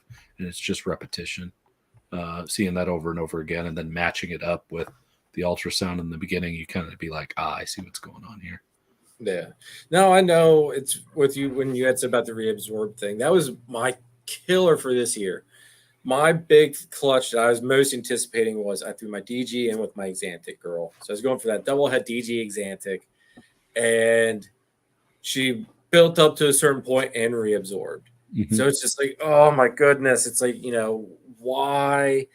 And I'm thinking, and I had my friend Chris from BNS Reptilia after our breeders breakfast we had a couple months ago. He came over, brought his ultrasound along. We ultrasound some of my girls. And it's like we the axanthic girl, she went back down to basically resting follicle sized. My banana girl, basically, we couldn't find anything on her. So it's like it was a big killer. And now I'm here. It's like, okay, at what point do I try to throw a male in with her after a couple months of pumping her full of food again? Do I throw a male in and see if I can't get a really late season clutch early next year, or do I just kind of wait? Because I know Billy always says that there is no breeding season.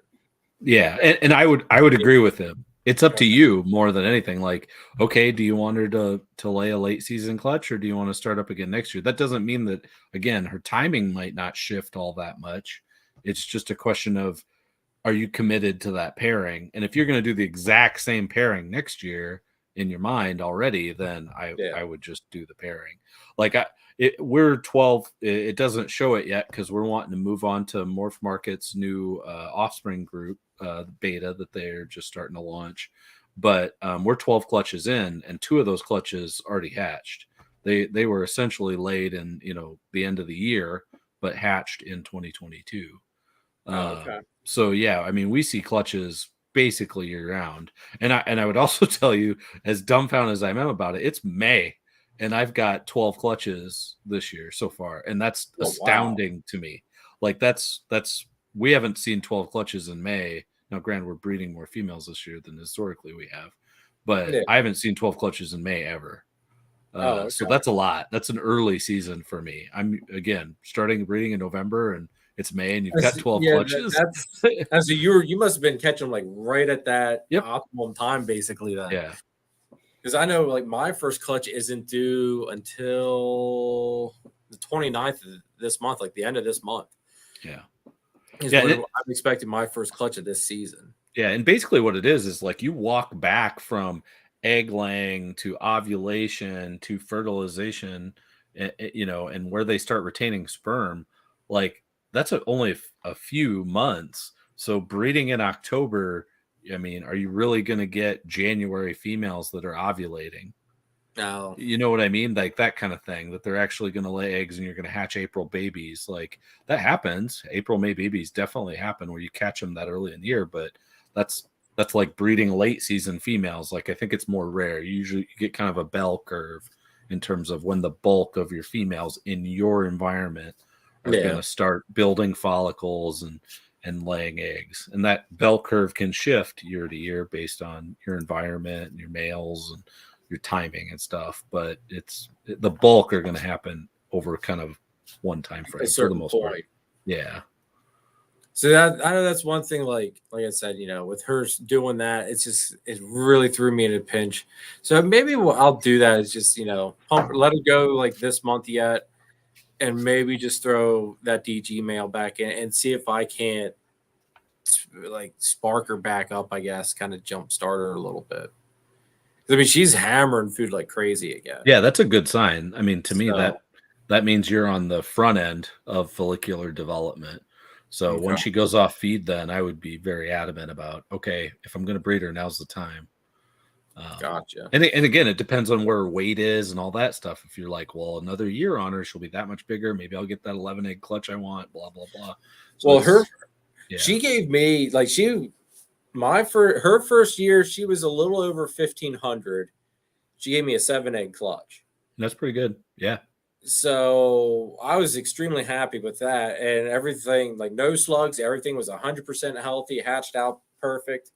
So I was really stoked about this season. It's like, okay, maybe we'll get an 8 or 9 egg clutch out of her. So, and now she's got to be hitting that almost 2,000 gram mark.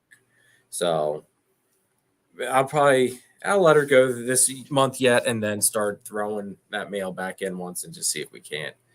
Missing that clutch. If I miss that clutch completely, that just really puts a damper and throws me a year behind where I really want it to be.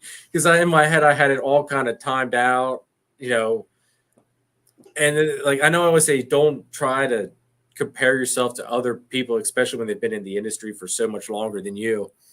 But seeing that Axanthic Desert Ghost Clown Justin produced, I'm sure it sparked a lot of fires underneath everybody, but it really gave me that kick in the butt to chase it real hard, real quick. Yeah. Yep. Like I was saying earlier, yeah, I think Axanthic DG and even Justin's starting to dabble in combos with it because he's a great marketer, brander, that gets people excited about combos, which benefits everyone.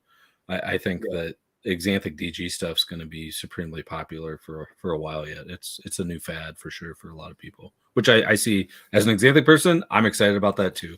Like for the same reasons we talked about earlier. Like you got the boutique people that are going to be like, yep, I'm chasing that Axanthic DG.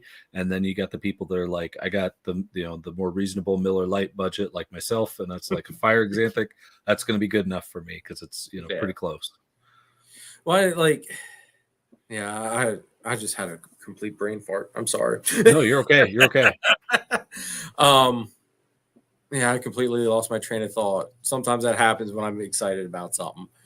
It'll come to me, and That's I'll okay. probably completely go off, topic and do this whole squirrel thing and bring it up. But all right, how many snakes are you working with? Because I know this is one thing I've always been wondering, like how many snakes are you working with, and on top of it, how you go about with your record keeping for your whole collection.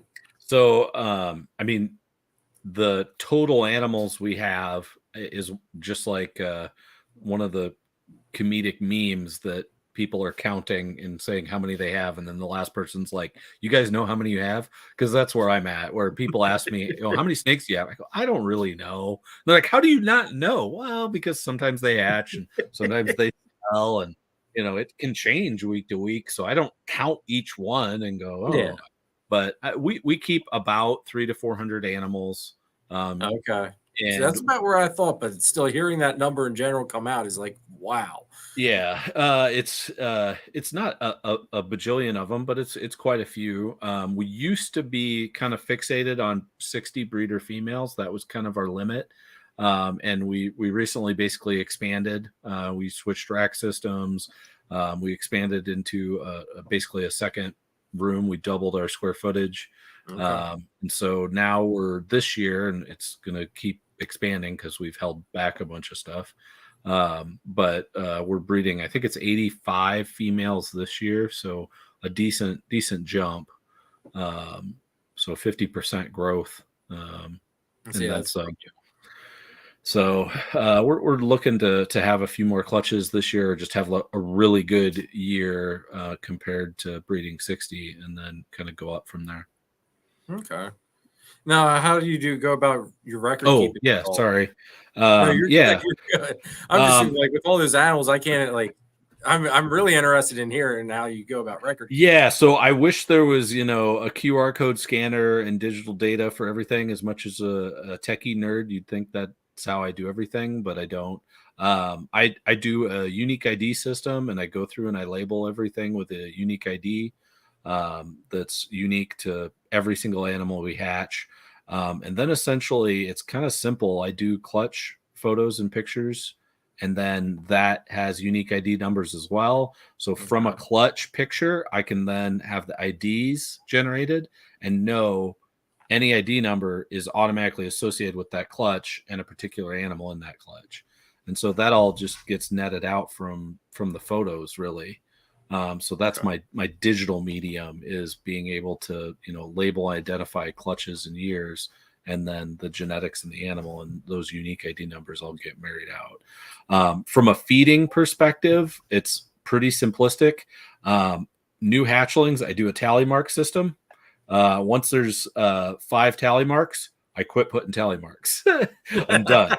And then it turns into a clip system, where essentially, like, up until a year old, really there's no clip. If there's a clip, it means they didn't eat. Otherwise, they're eating. But usually at about a year, you'll start to hit those 1,000-gram animals that will go on or off feed, or that basically second winter. So in that case, we start to move animals up into bigger tubs, like more adult-oriented tubs or breeder tubs, and then it just becomes a clip system of who's feeding and who's not. And then if they're not, the clip moves based on the number of weeks. So we might switch up prey items or try something different, or like we don't, the 85 breeder females, just an example, right? We don't get 85 medium rats every week ready for them and try and feed them all. That's a complete and utter waste. I go through and I have them all marked of which ones are currently on food. I double mark them if they're like ravenous about food, because I want to know that relative to follicular development. And then I'll do like essentially a movement of the clips if they're not feeding, to know that I really want to try them at least every month. If, not eat, I want to at least throw something in and give them some time. I don't want to completely ignore them for 6 months and then try to feed them. So I give it a little bit of a cadence, if you will, of how long I don't feed them before I try again, because they haven't been eating. Because as adults, they just naturally will go off a feed during breeding season at some point. It's a pain when they do that. I've got all my males, like, they just aggravate me. The males are completely off food still. My Orange Dream axanthic girl, for whatever reason, I mean, she's not even breeding. She just went off food for no reason. I've got my super enchy, high intensity Orange Dream girl. She's still in the hatchling rack. I mean, she's a baby from this year that I purchased, and she just went off food for no reason. It's just, ball pythons. Yeah. When you have 300 to 400 of them, it becomes a little easier, because then you get distracted by the ones that are eating versus those that aren't and stuff. So that makes sense. Well, have you ever, since you were saying about the QR code thing, have you ever tried Husbandry Pro? Mm-mm. Or heard of it? I've heard of it. Yeah. Okay. Yep. Really? I mean, I've switched over to it. I know there's different tiers as far as how many animals you can put in it per tier, but wow, I was really dragging my feet on it, and because I was originally doing everything on like index cards. Yep. And now I switched over to that. I just take the phone up, scan the thing, scan the QR code, it brings up the animal. I hit add, new activity, and click another button and hit submit, and all my paperwork's done. Like, it totally took my paperwork and halved it, like right then and there. It was so awesome. Yeah. And the only time anymore, like, again, I'm doing the tally mark on the babies. I'm moving clips around for everybody else pretty much. The only other time I'm writing on an index card is when a female lays, basically. And I just put the information, and that same information is then on essentially the photos that I take of the female on eggs and her clutch. So I have that redundantly. So yeah. Yep. Awesome. Remember, everybody, if you have any questions for John or myself, drop them in the comments. We're more than happy to answer them, because we're almost through all my questions. So now's your time. All right, we went over that. Okay. This is the kicker. It's going to put you on the hot spot. All right, let's do it. Is there a best line of axanthic? No. Nope, not at all. There's great examples of all of them. I think that, if you kind of go back to the beginning of time, essentially, I believe that there was selective breeding going on even then, where, VPI was looking at certain projects and pairings, and then Snakekeeper was looking at projects and pairings, and, breeding for certain looks. It was huge in the beginning in terms of selective breeding. And now we've kind of just got bombarded with genetics. So we do that, look at genetics more than we do selective breeding. But I don't think so. I think any of the lines can be made to, look pretty neat. I think if you took 100 of every single line and put them all together in a pile, I don't think you could get people in the industry to be able to reliably separate all 4 lines or 5 lines into individual piles and say that's the Snakekeeper pile and be 100% accurate. Like, I don't think that exists. I think that would be hard to. Like you said, I think there's good and bad. I think there's a bias, certainly, in terms of some of the quality of the animals, but then when you start stacking up genes, it matters just less and less. So that's the big part of it in my mind is, when you're 5 genes deep in an axanthic combo, there's 4 other genes other than axanthic affecting the look of that animal that are going to matter as well in what it's going to look like at the end of the day. Ozak said she posted a comment up above here, and I'm scrolling through here and I cannot find it, Ozak. So if you can, ask it again, because I'm pretty far up in the top here and I can't find it. But I did find another question. Phil wants to know, do you plan to plow ahead with boutique axanthic breeding? I mean, generically, yeah. Like I was saying earlier, I think we do kind of some of the high-end world's first boutique, if that's what he's asking, like combos, and then we try and do the sale fodder, the things that are less for marketing and more for making sales. If it's more of a question of, am I only going to be breeding axanthics, or am I going to venture out into other things? I'm definitely just going to be breeding axanthics. We only make axanthics or het axanthics. I don't see us getting into doing any other gene and producing it other than as a byproduct in axanthic breedings. See, like at your stage in the game, I think it'd be hard to branch out to even doing anything other than axanthic, because you're focused. You got such a great setup as it is. Yeah, and to your point, it's a discriminator to other people, because while there's other people making some very fantastic axanthic stuff in the hobby, which is amazing for everyone, we're breeding 85 females just for axanthics. Yeah. So there isn't any other distractions. There isn't any other combos. There isn't anything else. Everything's being put towards axanthic combinations. So in that regard, it makes us big. Well, I think like for everybody, it seems like the industry's so focused on getting different colors and this and that. And I think for us being axanthic lovers, it's like we love a lack of color to it. Like, so I think it gives it, like, we're in a specific niche as it is. Yep.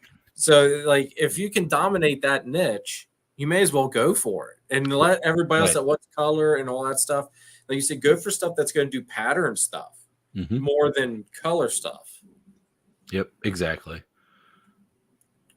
Will here said about if you breed 100% het to a non-het and keeps all the 50% het females, what would the average of those 50s prove out? 50%. I was gonna say I'd roll a dice and say, yep, odds it's good, evens it's not. And if it's in my case, it'd probably be none of them would probably prove out. Yep. I had terrible luck. Yeah, that's the tough thing that people don't always realize, is the odds are mutually exclusive.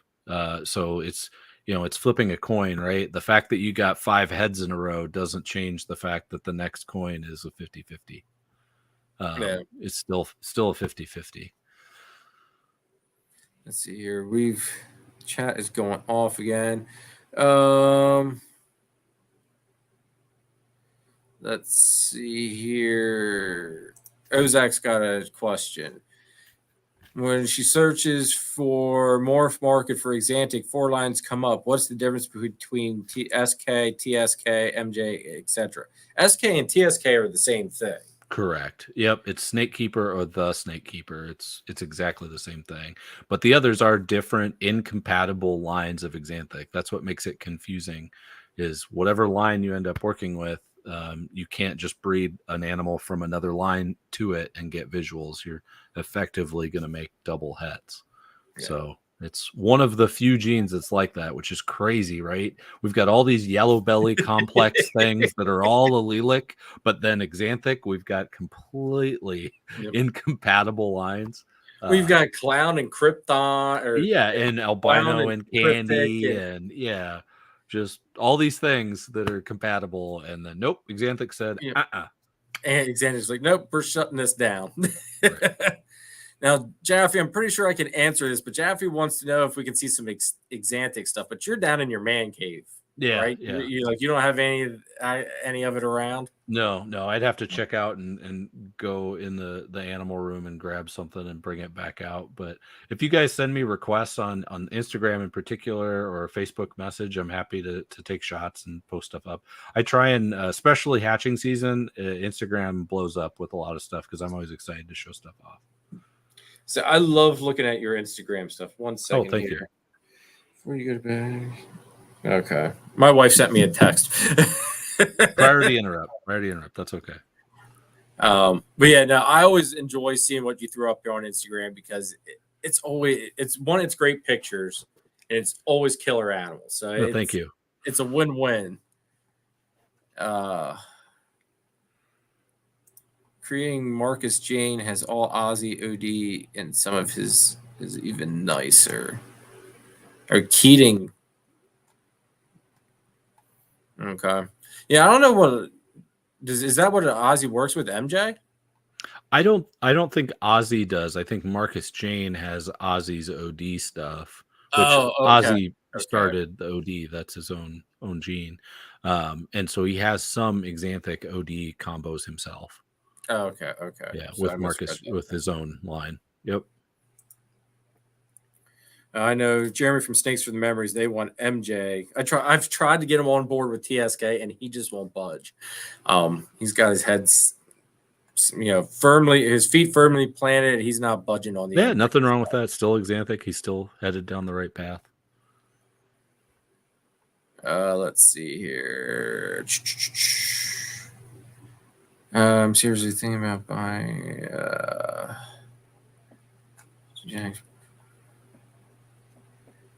Man, I'm finally getting caught up here. Okay, well, so you've seen Black Axanthic, GCR. I'm not sure how they compare to SK or VPI. Black, that was one question I did want to ask you with Black, because what is do you know what exactly Black Axanthic is? Because I thought Axanthic was just Axanthic. So Black Axanthic is another variant of axanthicism that turns extremely dark as it ages, and it came out of VPI. It came out of Dave and Tracy Barker. So they produced their own, I'll call it the base VPI axanthic gene, and and then a couple years later forgive me, I don't know the exact timing, they discovered a black axanthic gene which was not compatible with their VPI base gene. That's much darker. Yep. Now, would that be kind of something similar to what we were talking about before with the TSK stuff? I think so. Yeah, I would tell you in terms of look, not necessarily in terms of how it works genetically. Okay. So their black axanthics are kind of darker from the get-go and get darker as they age more naturally. It's very predictable. The dark phase, I think, is the most common name for the snake keeper, darker animals. That's more pseudo random. Okay. So that was a good question, Will, because that actually sparked a question I had earlier on in my head, ticking, rolling around there. That might have been that question I forgot to, in all honesty. Jaffe here. First time females pairing. Do you guys notice your females kind of slow down eating while they're in that 8 to 11 millimeter mark? And again, it's been a lot of years since I've actually used the ultrasound I have, but basically at a certain follicular point, they will, I'll say, just basically cut off of food. Yeah. They're ravenous, and then they hit a point, and I think that point probably varies from female to female. I had some females that ate pretty regularly up until a couple weeks before they ovulated. So that's, closer to, 25, 30 millimeters than it is to 8 to 11. So I think it just depends a little bit on the female. But yeah, I would say that at some point they're going to go from ravenous to not interested. And that's how it's desperately time to get a male in there if you haven't already. So I know for mine, like you said, I don't have an ultrasound yet. But roughly when I palpate, if I start feeling follicles that are around like that P approaching that marble size, that's when they seem like they shut off for me. Like all the females so far. I mean, I've only got 5 females, and it seems like or 5 females that are breeding anyway. It seems like at that marble size is when they just all shut off and they're like, nope, we're done. We're going to just make sure we have room for the follicles and eggs. Let's see here. Jeremy Ball had it. Okay, here we go. Who would win an arm? That's a great question. I think both those ladies are fantastic people. They've been nothing but amazing over the past 20 years. Every time I talk to them, and I always feel like dumb talking to Colette. I'm like, "Hey, Colette, I am John Dague," and she's like, "Yeah, I know who you are." I'm like, "Oh, okay. I just want to say hi," because I've obviously bought animals over the years from Colette and Dan Sutherland. And believe it or not, it had nothing to do with Axanthics, but when I was melding animals into my Axanthic and then would sell off the base genes, Tracy Barker bought some of those animals when I made my pied double hets or clown double hets or stuff like that, and sold off the clowns or pieds. She ended up picking up some of those. Oh, okay. I've always thought very highly of both of them. But who would win an arm wrestling contest? I'm going to probably go with Colette Sutherland. I think she'd be a little bit tougher, a little bit more able to overpower Tracy. Tracy's a little bit physically smaller, but they're both not very big people. Nixon here says with the I think this was the feedings thing here. There you go. Once they hits that 30 millimeter is when they start slowing down on food, eat like hogs before that. Yep. Eric says, thank you. All right. So does anybody else have any more questions? I have one more question for John. So make sure you guys drop your questions now. So that way we can get to them. But John, do you have any other tips for new breeders, people getting into the hobby? Yeah, sure. Like my biggest thing is there's people that are investing in fantastic animals, and I think that's awesome. That being said, don't let your first clutch be some world's first.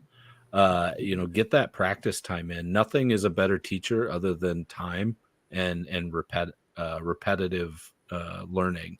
So if you can get a breeder female and get a breeder male, or even raise up one of your own and start pairing and producing animals sooner rather than later, that's going to help you in so many different ways. Understanding animals, understanding sales, understanding how you're going to offload animals, how marketing works, how posting animals on classifieds work, all those types of things. Get your experience sooner rather than later. And then use kind of some of those more important clutches, so to speak, to be your branding and marketing and set yourself apart. That would be my biggest advice. Don't wait on that stuff. You got 3 years to raise an animal up. Don't wait 3 years before you have your first clutch, and it's all your eggs are in one basket, quite literally. Get some practice in before that. That's good. Actually, I just now thought of 2 other questions. Sure, fire away. One, what type of bedding do you use for your snakes? Like, do you use cocoa or paper? So I've used a lot of different things over the years. I've probably used the most and enjoyed the most using shredded aspen, just for the simplicity of it. Okay. And that it's, compressed pretty small, but easy to unpack and use. Humidity is not great with it, and mold's not great with it. So in actually this past year, we've migrated over to cocoa chip bedding, Reptichip specifically. So we've started using more of that, and I've been really, really happy with that. I've used it before. It's just the work, so to speak, of taking a compressed block and turning it into bedding. I don't always have time for, but when you make time, it ends up being one of the better choices. So I've enjoyed that. Now, I will, since you say about the time of breaking the block down, if you have anybody that is a distributor for Cocoa to Go, it's already pre-broken down. It's great stuff. I switched to it because I was using Freedom Breeders Cocoa Blocks, and it's awesome stuff. I have to actually do a product video on it, just because I do love it. Yeah, see Jeremy and Holly from Snakes for the Memories. They switched over to Cocoa to go from Repti Chip. They loved it, and that's what kind of sparked my interest. Chris from BNS Reptilia is actually my hookup for Cocoa to go. He's the PA distributor, and I have some of my females after they, when I went and switched bedding on them here this last time, I switched over to that. I mean, it's super consistent. There's like no hair at all in it. It's very, very top-notch stuff. It really impressed me. Oh, interesting. Yeah, I've never even heard of that one. But yeah, no, check it out. It's like I said, I'm not sponsored by Cocoa to go by any means, anybody, but it's something that really wowed me. So I think, if you're looking for a new cocoa bedding, anybody, check it out. Try to find a distributor and give it a shot. My other question is, how often do you feed, for one? And then my last question, and I don't know if anybody else will have any others, but how often do you feed? And then what do you think are the best social media platforms to be working at the moment? So great questions, especially the latter one, in my opinion. So on feeding, we feed every week. So everything from a fresh hatchling to an adult animal, again, using the clips to kind of earmark gaps between when they've been offered a meal and refused to the next time we're going to reoffer. We try and feed every week. So we don't do the feed a small meal every 3 to 4 days kind of thing. Nope. We feed them every week. So, and they get fed on the same day every week. I don't think that's part of the recipe for success. Sometimes our rodent shipments that come in have to be on a different day, and that's totally fine. We just have that cadence of getting food into them every week.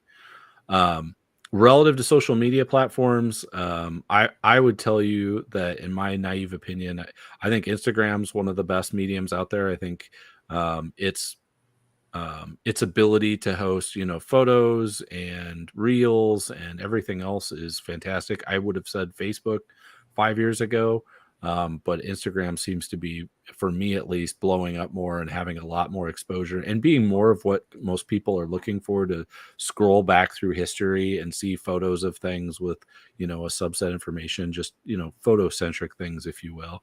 I do think like reels and TikTok and stuff like that is growing. I think it's different in our industry. I don't know that we've quite figured out how to make that useful totally in our industry, but because I think photos are kind of where it's at with something as stationary as a snake. It's not as exciting. It's like, oh, it flicked its tongue. Woohoo! So I think it was Infinite Possible pythons. Like, they were doing these different video clips of some of their snakes, and like, I'm sitting there, like, I didn't realize it was real or anything. I thought it was just a plain picture. And they're looking at the scene, like, all right, that's a really, like, the lighting was nice. It's like, oh, that's a really nice picture. And then all of a sudden it flicks its tongue. I was like, wait a second, wait. And then it like moves finally. Like, okay, it's a video we're watching. Never mind. Right. Now, what about YouTube? Because you do have a channel, but you don't use it as much, correct? Yeah. So great. Yeah, I don't. I was way more active a lot of years ago, and honestly, it's just time. Like, I would tell you that my video camera is outdated. I use my phone I use a DSLR, which I could take video with, for my pictures, for my professional looking pictures, from both my site and for my listings on Morph Market.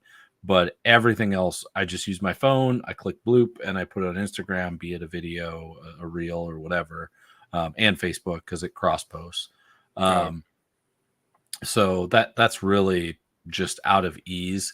The video work I went through a few times, I think, was interesting to people, but it was a lot more time than I wanted to put into it, especially with 2 little kids and a day job and all that stuff. It just gets really hard to shoot video content, go put it through Creator, get it the way you want it to look, and then upload it, and people to get a lot of value out of it. I think for people that have the time to pull that stuff together and post that stuff, I think it's fantastic.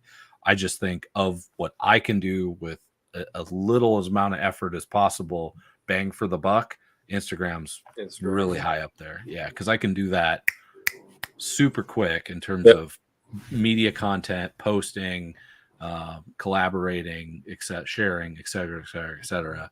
YouTube's a whole level more of commitment that you get benefit out of, absolutely do, but it's more work. You know, that's the day I take on a third job, is when YouTube content starts getting regularly posted by JD Constriction. And the other thing too with YouTube, it's like, I know I've had it happen to me when I missed one live. Adam from Proper Royals had it happen to him when he skipped the whole week because he was off doing like he had business stuff he was taking care of. But like, if you're not consistent or you miss anything and you go off of your norm, YouTube like massively penalizes you for it. Adam went through his whole logistics and everything, and like they massively penalized him. Like his content wasn't getting pushed out there as much. I mean, it was just crazy. And for me, just missing that one video, like I was on a consistent sub climb, like 4 or 5 subs a day. Missed that one live because I went out to Pittsburgh for a Comic-Con, and after that, like I've been trying to crawl out of the hole it put me in. Right. Like it was just terrible. It's like, this sucks. Like that's the only downfall I think that's with YouTube for me. I know, like video wise, like you said, with how you have 2 children. I have a 15-year-old and I have a 2-year-old. So when I'm filming, I'm waiting for the little girl to go to bed. So that way you don't hear the thud, thud, thud, thud, thud. And there's some videos, I'm sure everybody, when they're listening, they catch it. And, you know, she wakes up. I didn't realize she woke up and I'm still filming and I'm just trying to get through the video. Yep. But it's just like, you know, it's a very, like, it's hard to get all that timing done right. And it's just easier just to go click, take a picture, be done with it. Exactly. Take a video, throw some music over it. So that way it hides any sound. It's so much easier than trying to go through all that editing work. Yeah. But yeah, so to that point, I think if people, again, it's a time commitment thing for me, but I think the people that can put out media content through YouTube, I certainly watch way more YouTube than I look at Instagram. Just in terms of hours in a given week. And I think I mean it when I say hours. But yeah, for me, the amount of effort for what you get Instagram and cross posting to Facebook is definitely the easiest thing to go do. Now, chats here talking about getting monetized on Instagram. Are you monetized on Instagram? I know. So, like, this is something new that I've heard popping up here. This is the second time I've heard it. Yeah, I haven't even looked at anything like that. I mean, I probably should, but again, I always look at they're going to want content consistently and things like that. I'm more apt to start an OnlyFans or Patreon page, I think, than get monetized on Instagram. The Patreon page, if you would start one of them up, I'd lay a bet I'd probably be signing up for that one. Well, I've already, it's not in place yet, and people are going to laugh when they hear it, but I'm starting a Stormtrooper OnlyFans. Explain OnlyFans, because I've never, I've heard it, but I don't know what it is exactly. So, I mean, OnlyFans is a medium that's most known for its adult content. Okay. But generically, the medium is you essentially can subscribe to somebody's media content. And it can be, regular people with, doing workout videos or, any kind of content that they want to post. And then you essentially buy the content itself. So then as long as you have a monthly account, be it free or paid, then you can decide to purchase the media content or not. So where my mind is at, now we're getting into a whole other thing that I haven't fully thought through, but I've started baking in this oven up here, is essentially an OnlyFans for like specific projects where you could then say, where you would go to see the picture of Stormtrooper on eggs would be OnlyFans. Where you'd go to find out what the pairing was would be the pictures on OnlyFans. Where you'd go to see the hatchlings and what they look like out of the egg, that'd be OnlyFans. Videos of the babies, OnlyFans. How they aged after their second or third sheds, and so on and so forth, OnlyFans, but it'd all be essentially purchase content. So then people could decide, do they want to see that stuff? Do they not? Do they want to pay for it? Do they not? And then, they obviously then have the visual aid to be like, yep, I'm going to buy that thing that came out of Stormtrooper. And only people that subscribed would have access to any of that. And if they quit subscribing, then they wouldn't. But I think it's an interesting premise that I haven't fully baked yet, but it's a very interesting premise around, I think, like specialty projects or things that are, that you're kind of wanting, not a paywall per se, but a little bit of a privacy wall, and that you are willing to share selectively, I'll say. See, that's an interesting way to look at it and go about it, though. I kind of like that's ingenious. I'm not going to lie. I think it's interesting. I don't know if it would catch on or not. I'm mostly probably going to do it for a joke and see where it goes. See where... little seductive Stormtrooper picture with her, laying over some lingerie or something, and put that as the background picture and see if people take it seriously. But in reality, use it as a test thread for her first clutch and see how that goes. See, that would be interesting to see how that does go. Because I know, like, the Patreon stuff, like, you could do, like, for instance, like, I'm on Billy's Patreon for Patient Creation.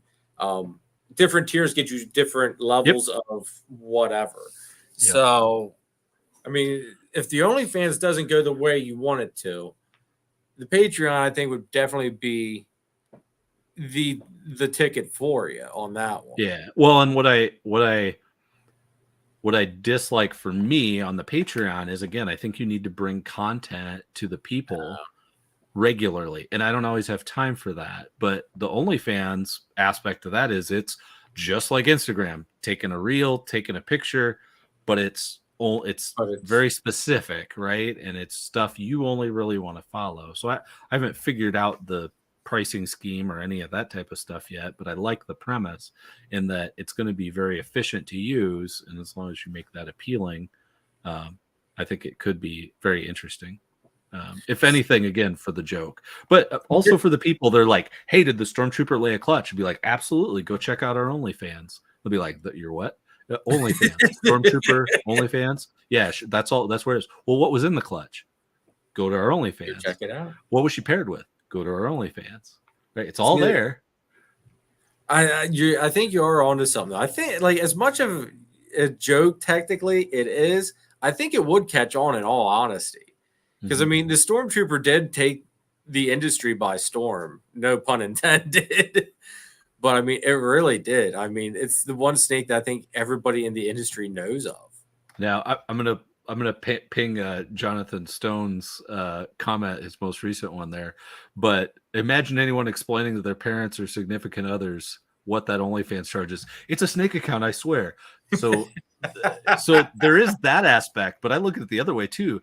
All these OnlyFans charges start showing up. You're like, honey, it's all just this JD Constriction guy. It's not this other stuff.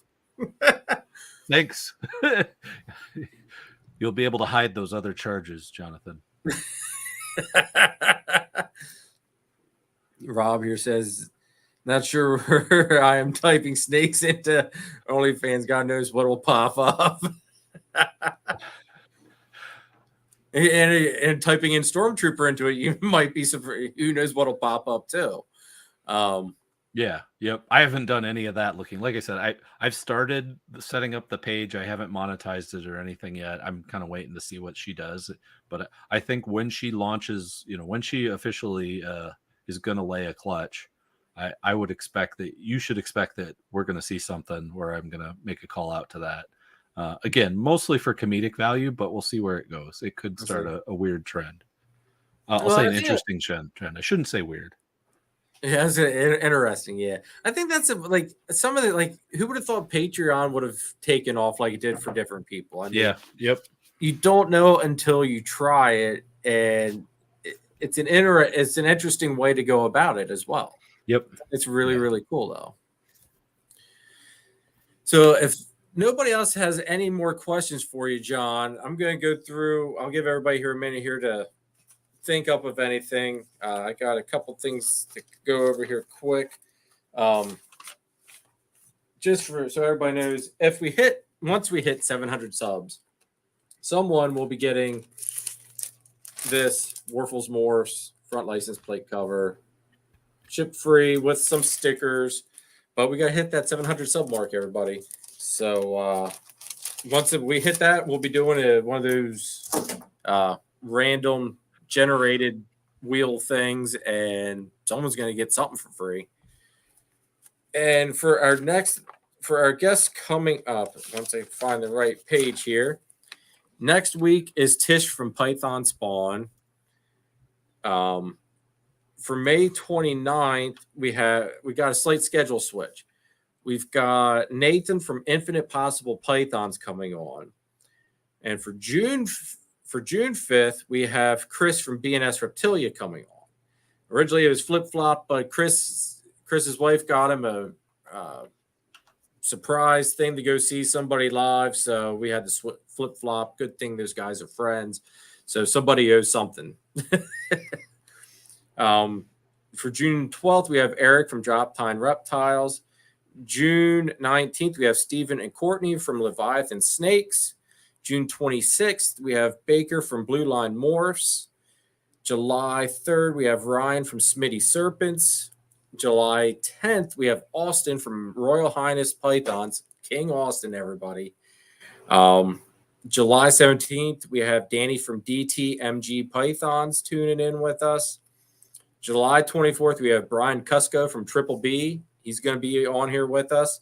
And July 31st is going to be Sal from Gomez Pythons. So we've got a huge lineup all the way up to July's packed. Once we get probably into June, I'll start to hit up a couple more people to come on the show and, start booking. It's just awesome to get I'm such a small person and all that, I don't even have 1,000 subs yet. And to have someone like yourself, John, I mean, just people that we all look up to in the industry willing to give me an hour, 2 hours, whatever of your time, it means the world to me. I appreciate it. Well. I appreciate you having me on. No, it's as helpful for me as it is for you, at least, if not tenfold. So thank you for having me. I know, this sounds really unprofessional, I guess, to an extent. But anytime you got you, Billy, Austin, Brian Cusco, when having you guys say, yeah, I'll come on, my heart almost skips a beat. I sit there's wait, did he really just say he'll come on? And I have to look at it again. I do a little happy dance, go to run to my wife, you will not guess this. So it's really neat. I really appreciate it, John. And absolutely. All of John's links are in the description down below. Check him out. Check out his YouTube channel. Check out his Instagram stuff. Maybe if everybody starts hitting him up on YouTube a little bit more, maybe every once in a while we'll get a YouTube video out of him. I'll try. Time. So much time. Jeremy says June 4th is his birthday. Cough, cough. Cough, cough. All right. Let's see here. Make sure I didn't miss anything. Angie and Jeff say awesome live. They'll see you at Arlington. Awesome. See you guys then. And I think that catches us up. So, John, just stay on here for a second after I end this. And thank you, everybody, for tuning in with us. We're getting done at what I want to call a normal person's time. The past couple lives have been 11 o'clock until we've gotten done, and the next day I wake up for work and I'm just dragging. Yep, I can't do that either. So that's why I was asking. I was an hour to 2. Could we keep it in there, please? So, gotta wake up and work. So this was super perfect for me. Yeah, me too. Yep. So. Thank you for tuning in, everybody. We'll catch you. I have a video coming out on Wednesday, and we'll see you next Sunday. So take care, everybody. Later. See ya.